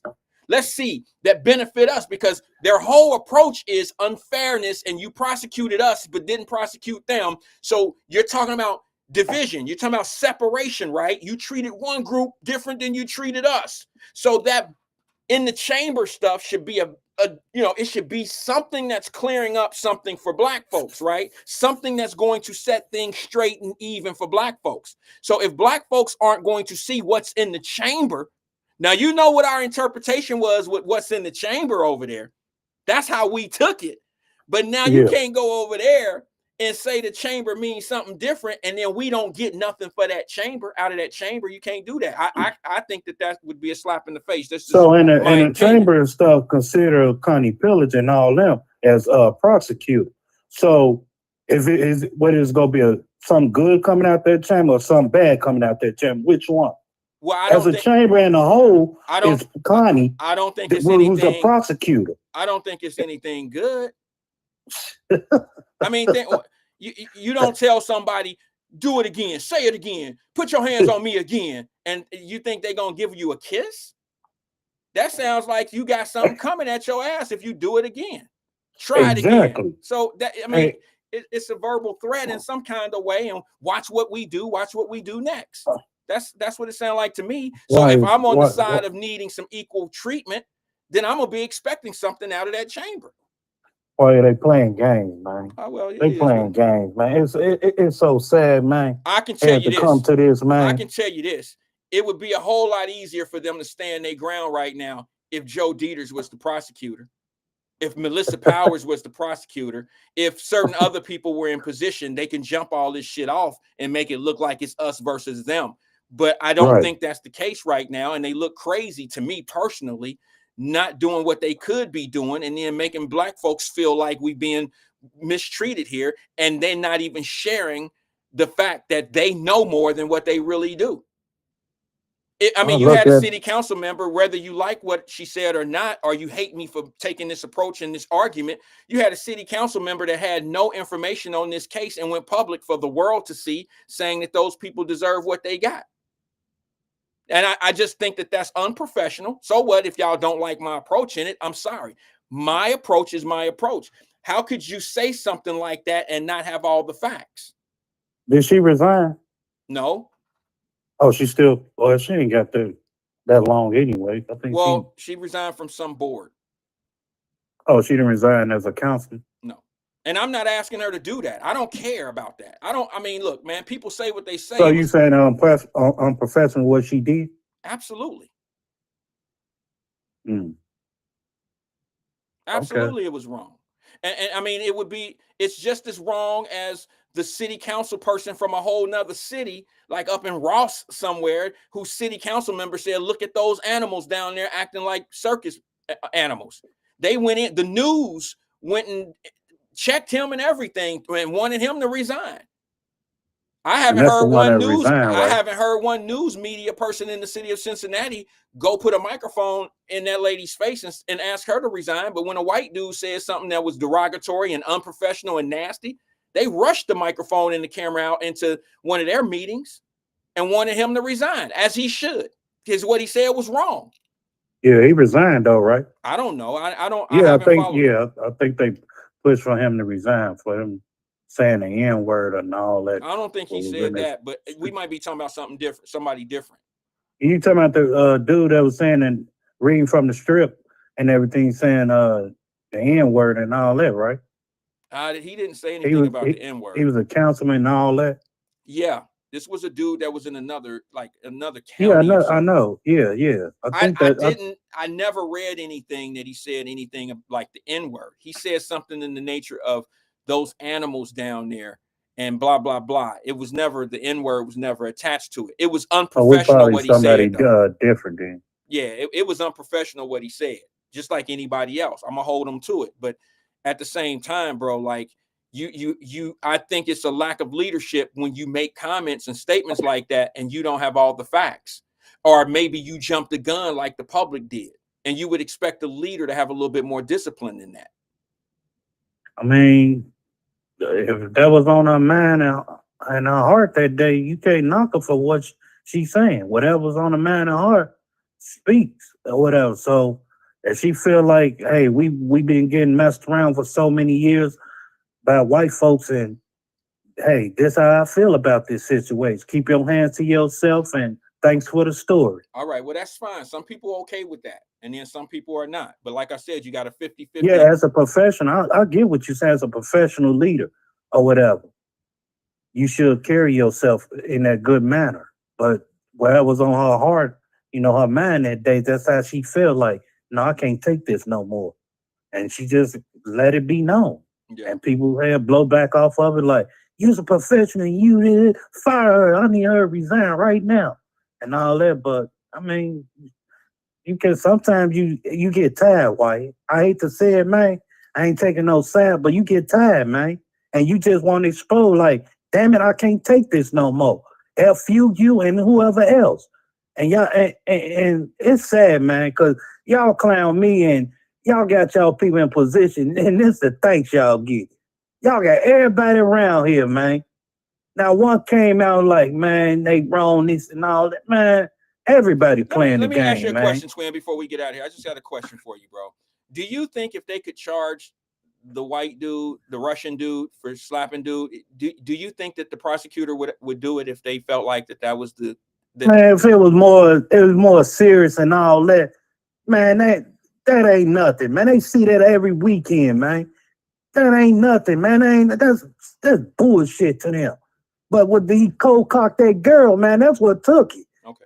That took the case right there. I was just wondering where you were. Oh, that's petty, man. You take that somewhere else to somebody. Oh, man, you see domestic. It's a domestic going on right now. Why? Probably went to the court A, court B today. Right now, early this morning, 8 o'clock, 9 o'clock. It was more than one. It's minor, man. It was more than one. Yeah, that ain't nothing. Just a cold cock blackness. He blacked her eye and she got up there. Oh, Holly. And, man, that took the case right there. But, man, I'll take one for the team, man. I did this. Hey, let him go. Let him go. Get me. Stick me. Y'all got me. I'm guilty. I knocked her ass out and all that. And, hey, just look out for me on my book. Send me a kite. That's what I would have did, man. Hey, let him go, man. Y'all got me. I'm on camera. Okay. And everything. I would have took one for the team, man. And everything. Yeah, that's my opinion, Wyatt. So let all of them go, man. It ain't nothing but a man. They go do it again, probably. Ain't no telling or whatever, a learning lesson or something like that. I don't know.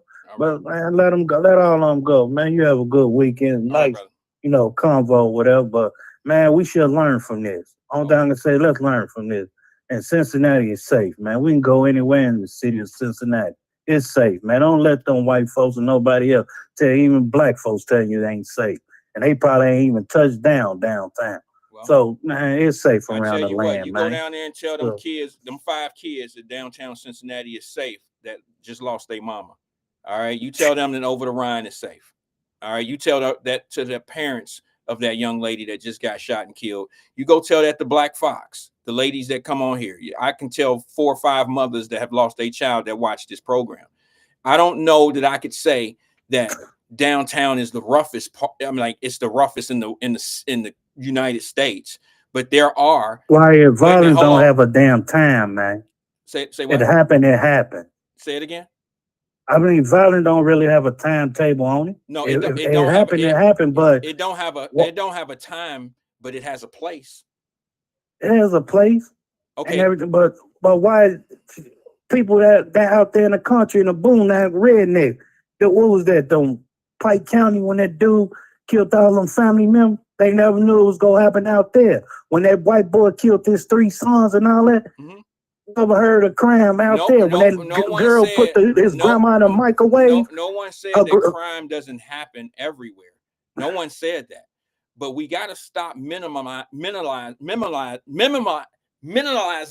Sorry, I got my retainer in, bro.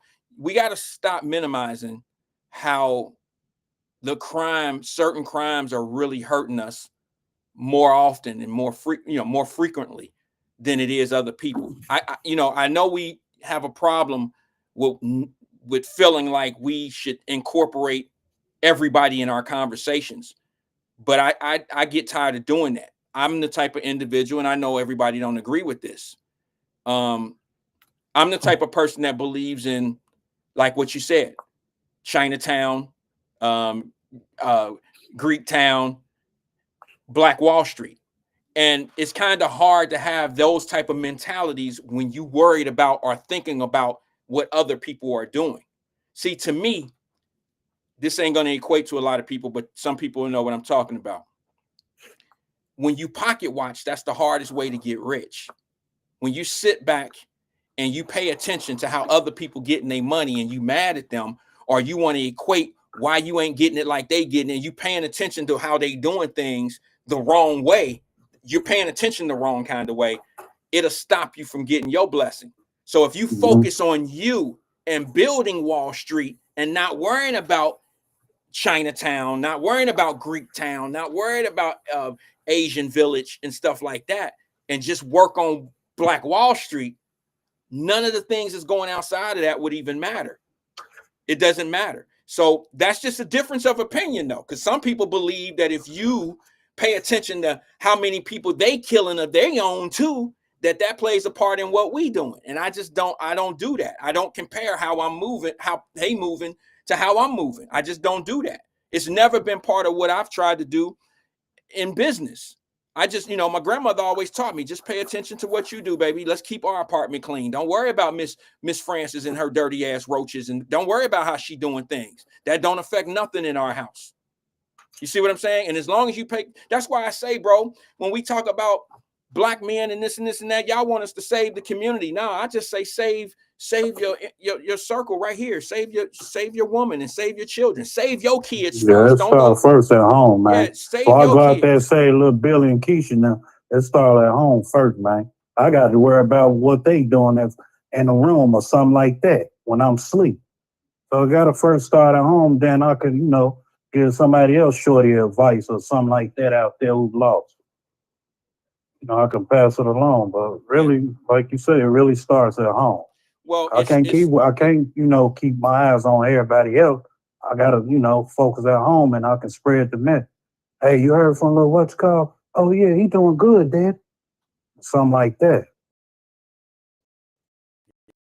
Man. But it really starts at home, and then once somebody, feel like, hey, twin doing good, man.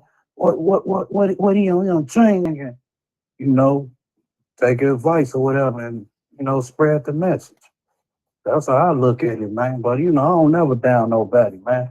I uplift people, man. I got love for everybody, man. White, black, brown, whatever. I don't hate on nobody, man. It's just sad, man, to see this situation going on in Cincinnati like this. From the killers and all that, especially yesterday or day before in College Hill. I'm a block away from it, and I heard it coming out Shell's gas station. I'm like, what? Hell, they clowning at the school, and I'm like, oh man, it ain't even been in the damn whole winter yet. They clowning already, and people probably in my age, probably 35, 30, some probably 12 or something like that. It's sad, White. Sad, man. I ain't gonna hold you up, player. All right, hey, brother. you have a good weekend, go. I'm White. at the top of the You hour. off tomorrow, right? No, I'll be here tomorrow. I got a little bit going on. My daughter's situation, her white coat ceremony is next week. So, but they're coming in What, today. she graduated or something? No. When you start medical school, you do a white coat ceremony the first week of school.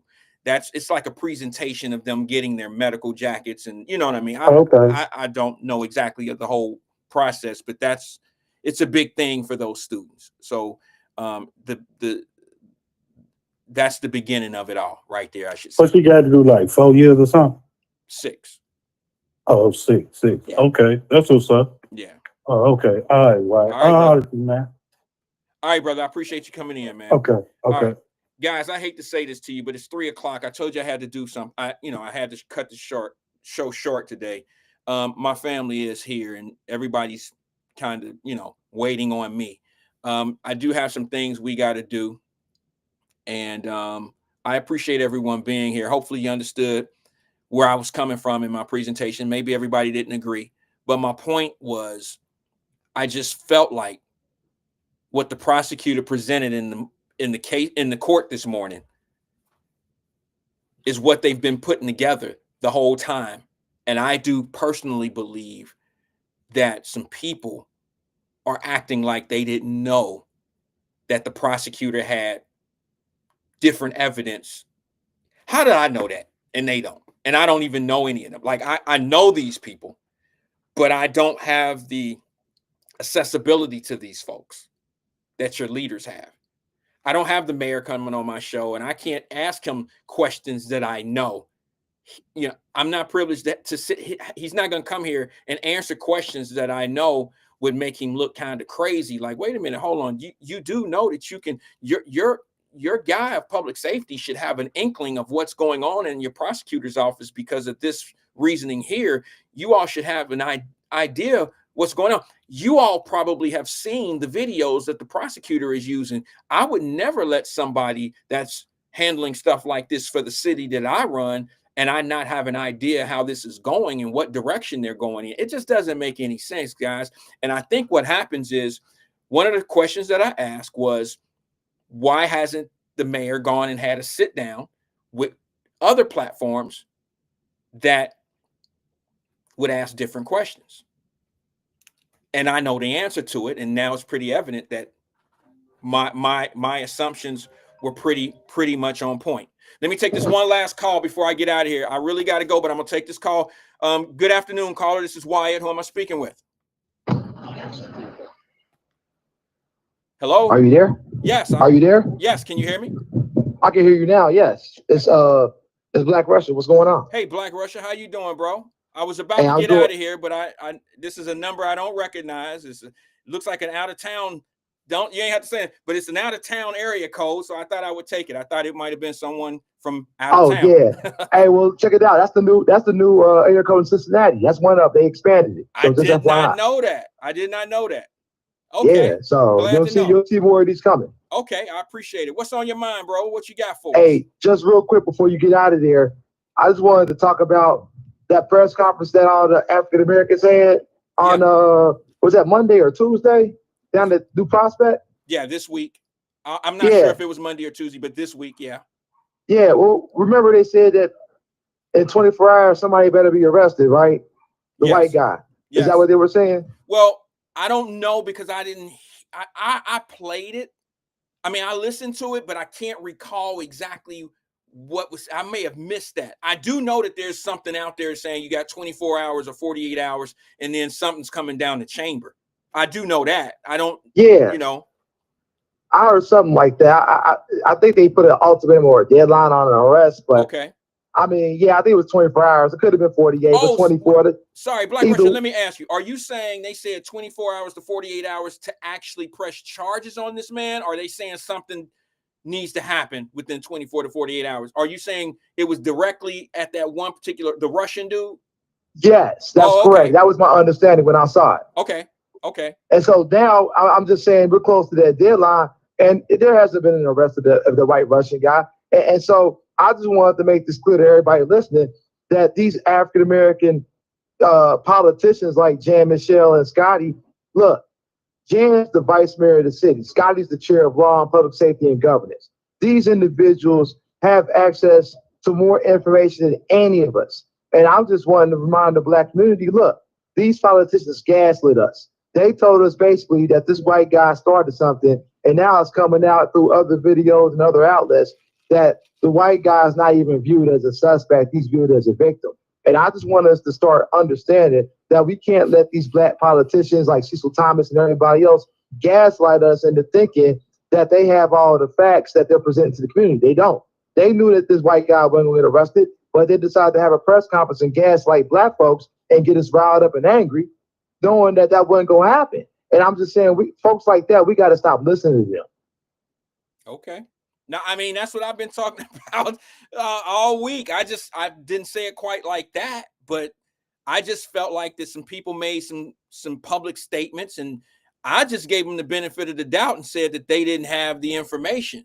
Now, I think it's unprofessional. I think it's a little irresponsible to come out and make statements like that when your prosecutor in your county is going in the whole opposite direction of what they're talking about. I would be going to them, knocking on the door, asking questions before I even go to the public. And then exactly. I mean, that would be what I would do, but that, you know, I'm not in those seats, and I don't have to play to that crowd. See, that crowd is a little bit different. The crowd really wants They kind of want people to look like they're active. You see what I'm saying? They don't necessarily have to be active. They just want to look like they're about it. You know, it's the hold me back syndrome. Hold me back, man. Hold me back. That's kind of what they look Right. for. No one ain't jumping nothing. Exactly. So my point is, I would be offended as somebody that voted for you. I would be offended for somebody that I feel is a leader for me. I would feel offended that you playing me like this, knowing that you had other information, or you know that they have different stuff that's making this case what it is. I don't know if you were here, Black Russia, but I played the case from this morning. Okay, what the prosecutor was presenting to Judge Triggs. And I saw it live. So when it went on, I saw it, yes. So you do know that the prosecutor's whole position in this matter is I can't remember his name, Mr. Matthews, the guy in the red shirt, was an instigator, and he made this whole thing happen from his actions prior to the slap. That's their position from the prosecutor's office. But that's never been talked about by any leader that's held a point or held a conversation. None of them said anything other than the slap. So why wouldn't they be on the same accord? They may not agree with the prosecutor, but why wouldn't they talk about that before they come up with the slap is the reason why all this happened? Now, the prosecutor in their position is they feel like this, and they have video. They're saying prosecutors, Black Russia is saying they have evidence to prove what they're charging. Okay, they have video evidence. All we have is what we see, and it's the slap. I said a week or two ago, trust me, the prosecutors have different video than what you have. They have 30 minutes, 40 minutes, an hour before this situation even happened. They're going through it with a fine-tooth comb. They have signed affidavits saying that the young man said something like this: you at the wrong party, you're going to get off my corner, and I'm going to make sure you get off my corner. That's what the prosecutor said that this young man said. I'm not saying that the young man said it, but that's what's in the indictment. Correct. You understand what I'm saying? So why would your leaders come out here and rev up the troops on a false narrative? They got a video of it, but that don't mean, look, man, I could show you a video of me running a race from 10 years ago and say this happened last week. How would you know what my video date is if it ain't? You wouldn't know. So I can doctor up a video or whatever, and not necessarily say I'm faking a slap, but it might not play in the time frame to make it make sense of what they try, what the prosecutor had. I mean, you know what I'm saying? The prosecutor has different evidence. Right. Oh, not even different evidence. They're just not playing all their cards. They're not supposed to, but here's the thing. Your leadership should know that. Correct. Your police chief should know not to say what she said. Your public safety guy should know not to say that. You got people lined up in a black church playing the same hand of spades that they always play, bro. And they should know better than to do that. What's the point? What are you trying to achieve by playing it like that? They're going to look foolish when the real evidence, when the real videos and stuff come out, it's going to look crazy. I understand. But see, here's the thing. Either they already knew that and acted like they didn't, or they didn't do their due diligence. Either way, they played black folks. That's what I've been saying. And so either we're going to accept them playing us and vote for them again, or we're going to have some accountability and tell them, because you don't tell us the truth, we're not going to vote for you. That's what accountability will look like. I'm just, waiting back to see if that's what's going to happen or not, or are we going to continue to support these folks who continue to gaslight black people? I mean, these folks are all Democrats. Connie Pillage is the Democrat, Jan, Scotty, the mayor, the administration, they're all Democrats. So for that to be the narrative that, we need an arrest in 24 hours, or else when you got access to the Democratic prosecutor, if they're going to say some garbage or not. Well, what they got or not. If they ain't going to give you everything they got, they'll say you might want to hold off until we present everything. Or you're going to just gaslight black folks like they did and say, we're going to run with them because we want to get black folks upset because that's how we're going to get them out the vote. Either way, it's bad. Yeah, you're right on point. You're right on point. Let me make a comment. Let me make a statement, and then I'm gonna pose a question to you. Okay. Let me just read this because this is something that Black Fox said. She one of the sisters that keep it all. You know, I got love for Black Fox because she's been through some things. You know, she lost her son to these streets. She said, if she said this, sorry, my screen is moving. She said, so if it's a riot, it's gonna be because the city has said they're gonna do something, and now all of a sudden they're not. So you gotta say that for leadership to come out, Black Russia, and make these type of comments, okay, that's pretty much gassing up the people. And if they're not going to do anything, they could be complicit in what's going to happen if there's a riot out here. Do you understand what I'm saying, bro? Because absolutely, to me, I think this should have been handled totally different from leadership. I think leadership should have been honest out the gate. If you're honest about this situation and say, hey, I know y'all don't like what's been seen and said and heard and felt this and this and that, but we need to fall back and just see what happens. Let's see what happens. We don't even have all the evidence from the prosecutor office. Let's see if they can prove their case. You see what I'm saying? Let's see what they have to be able to file these felonious assault charges. We all seen the video, so we knew felonious charges was coming. But I told people 2 weeks ago, Black Russia, that the court is not even going to use the video that the public is looking at. There's other video out there. And unfortunately, man, you would think that your leadership would at least be on that type of common sense they would come with that same type of approach, but they didn't, because they understand what they need in order for you to support them. And it's an election year. I mean, they're gassing people up to go out and vote for themselves. That's what I'm talking about. Because what was crazy is when you see somebody who's in charge. I used this analogy yesterday. I said, I look stupid as hell if I run a Kentucky Fried Chicken. I own it. And I go outside front and protest with everybody because we ran out of chicken wings. I'm the one who bring the chicken wings in. I'm the one who have to clean up. I'm the one who run and own and operate the damn chicken place. Why am I out protesting when I'm the shot caller? Right. Because my manager did they were something just wrong. on stage with AFTAB, and then the next day they're at Do Baptist. I'm talking about Jan and Scotty. Like, pick a lane. Like, you standing with everybody but saying nothing. Let me ask you this. How much power does the mayor, you know this, I'm not a political expert or none of that. How much power does the mayor, city manager, how much power do they have? And the city manager and the mayor, how much power do they have in the city? I mean, who's calling the real shots? Can they have something to say about the prosecutor and how they handle their things and what's going on? They could, because see, it's a city. If they wanted to charge the white guy, for example, then they would probably charge him maybe with a simple assault or even disorderly conduct. Let's go with the bottom tier. Let's say disorderly conduct. Okay, hold on. All right. Hold on. Are you talking about, when you say an assault, are you talking about a felony or a misdemeanor? Misdemeanor. Okay. M1. Okay, so they don't need the prosecutor to file a misdemeanor charge. Not the county prosecutor, because they got the city solicitor. The city solicitor controls the criminal charges on the misdemeanor level in the city. That's what I'm talking about. You don't need Connie Pillage to file a misdemeanor assault.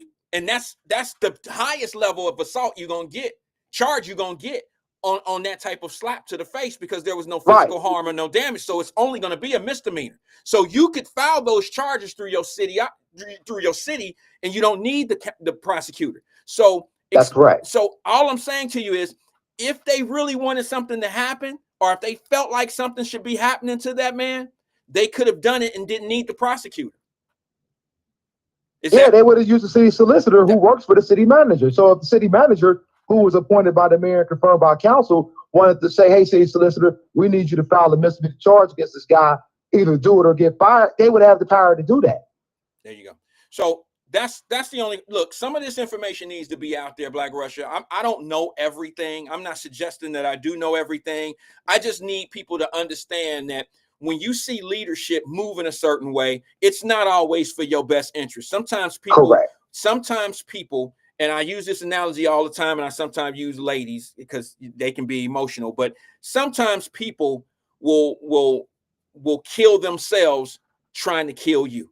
Okay, and what I mean by that is if somebody's in the driver's seat and they mad at you, they can get so emotional and be so mad at you that they want to kill you, and they'll drive off the edge and they'll forget that they actually in the car themselves. And I just want people to understand that, man, people are so selfish, and politics is such a hard business and such a backdoor bad business. I mean, like, you know, like a ferocious business, that they don't care who they sacrifice in order to get their next move.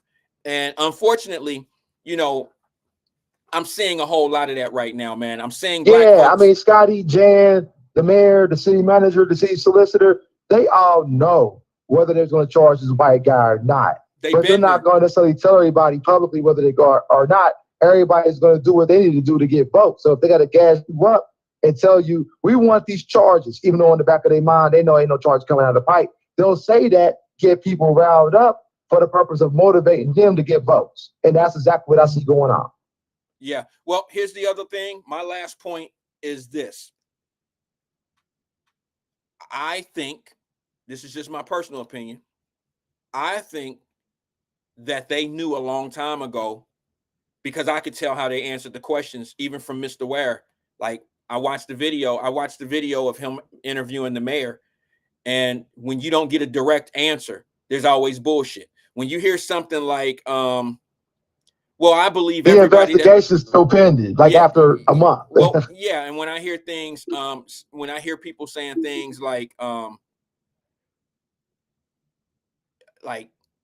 you know, everyone involved will be charged. You feel me? Like, everybody that's been involved in doing bodily harm will be charged. That was the answer that I heard from the mayor. Everyone that was involved with bodily harm. See, to me, I understand what you understand what bodily harm is. Yeah, it's a legal art. It's a term of art. Right. So when I hear little things like that, I understand that doesn't really mean that Russian dude. Those are word games. You know, he's a trained lawyer. He understands how to manage, you know, the language, and he knows how to phrase things to make it sound like what you want to hear. But I understand the difference. When you say everybody that's involved that produced bodily harm, that don't mean the Russian. I'm sorry, that don't mean everybody who got touched.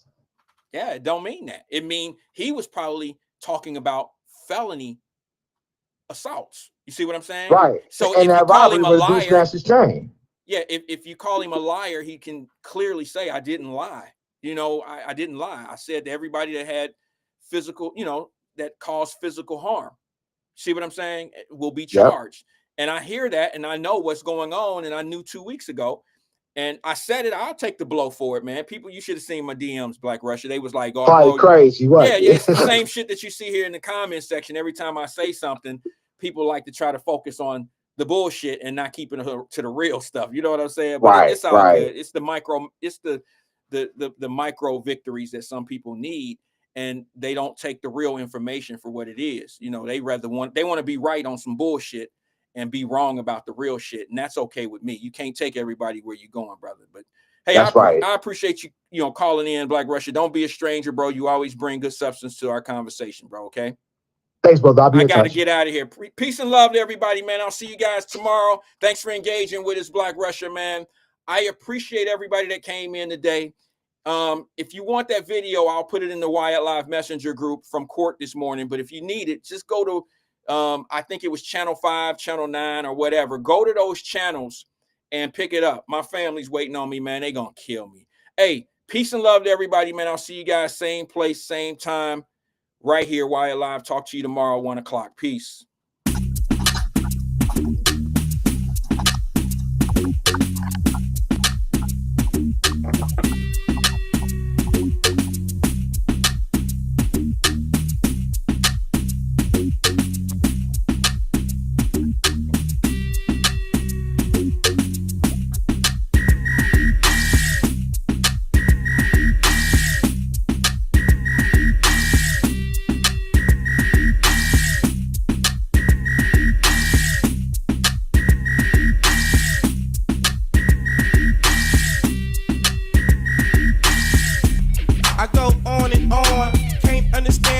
So long, I must have superpowers. Rap rap 225,000 hours. Get a calculator, do the math. I made 1,000 songs that made you move, yeah. And for the last 300 months, I made 16 albums with me on the front, and they bump. Where you get your beats? I heard 93 rappers say like me. 2 singers and 10 comedians, and I'm still gonna yell it every time you see me in. What's my favorite word? Why they gotta say it like short? You know they can't play on my court, can't hang with the big dogs, stay on the porch. Blow the whistle. Blow the whistle. Blow the whistle. Blow the whistle. Blow it. Blow the whistle. Blow the whistle. Blow the whistle. Where you get that from? Grab a mic, still one. Let me hit that MC 8 ball and MJG. Keep spitting that B to the IMP. Bun B, that's Texas, baby. Ballin' G, that's Memphis, baby. Short dog, that's Oakland, baby. Ain't nothing but pimpin' these days, G. My nigga C got locked up, but these real still know they got to give a what you say. Short dog with UGK. Do you really wanna be like me? Spit game like Snoop and TIP. Pretty girls in the VIP, they came with Dre. They don't need ID. Blow the whistle. Blow the whistle. Blow the whistle. Blow the whistle. Blow it.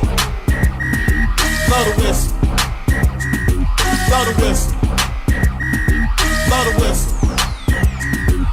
Your mind is gone, your brain is glazed, you've been wide awake for the last 3 days. Popping, it goes down for real. Don't stop, just keep rolling downhill. Crash and burn, can't stand, fall back. You're doing too much, you can't handle all that. Man, it's been way too long. Time to let the whole world play your songs. Like me, my gets around. Leave the country, come back and hit the town. I'm in Miami, New York, and ATL. Houston and LA, ask Dave Chappelle about my rich. He got it from me and made $50 million. I'm proud of you, D. But I'm crazy, you don't wanna be like me. I come from East Oakland where the youngsters get hypey. Blow it. Blow the whistle. Blow the whistle. Blow the whistle. Blow it. Blow the whistle. Blow the whistle.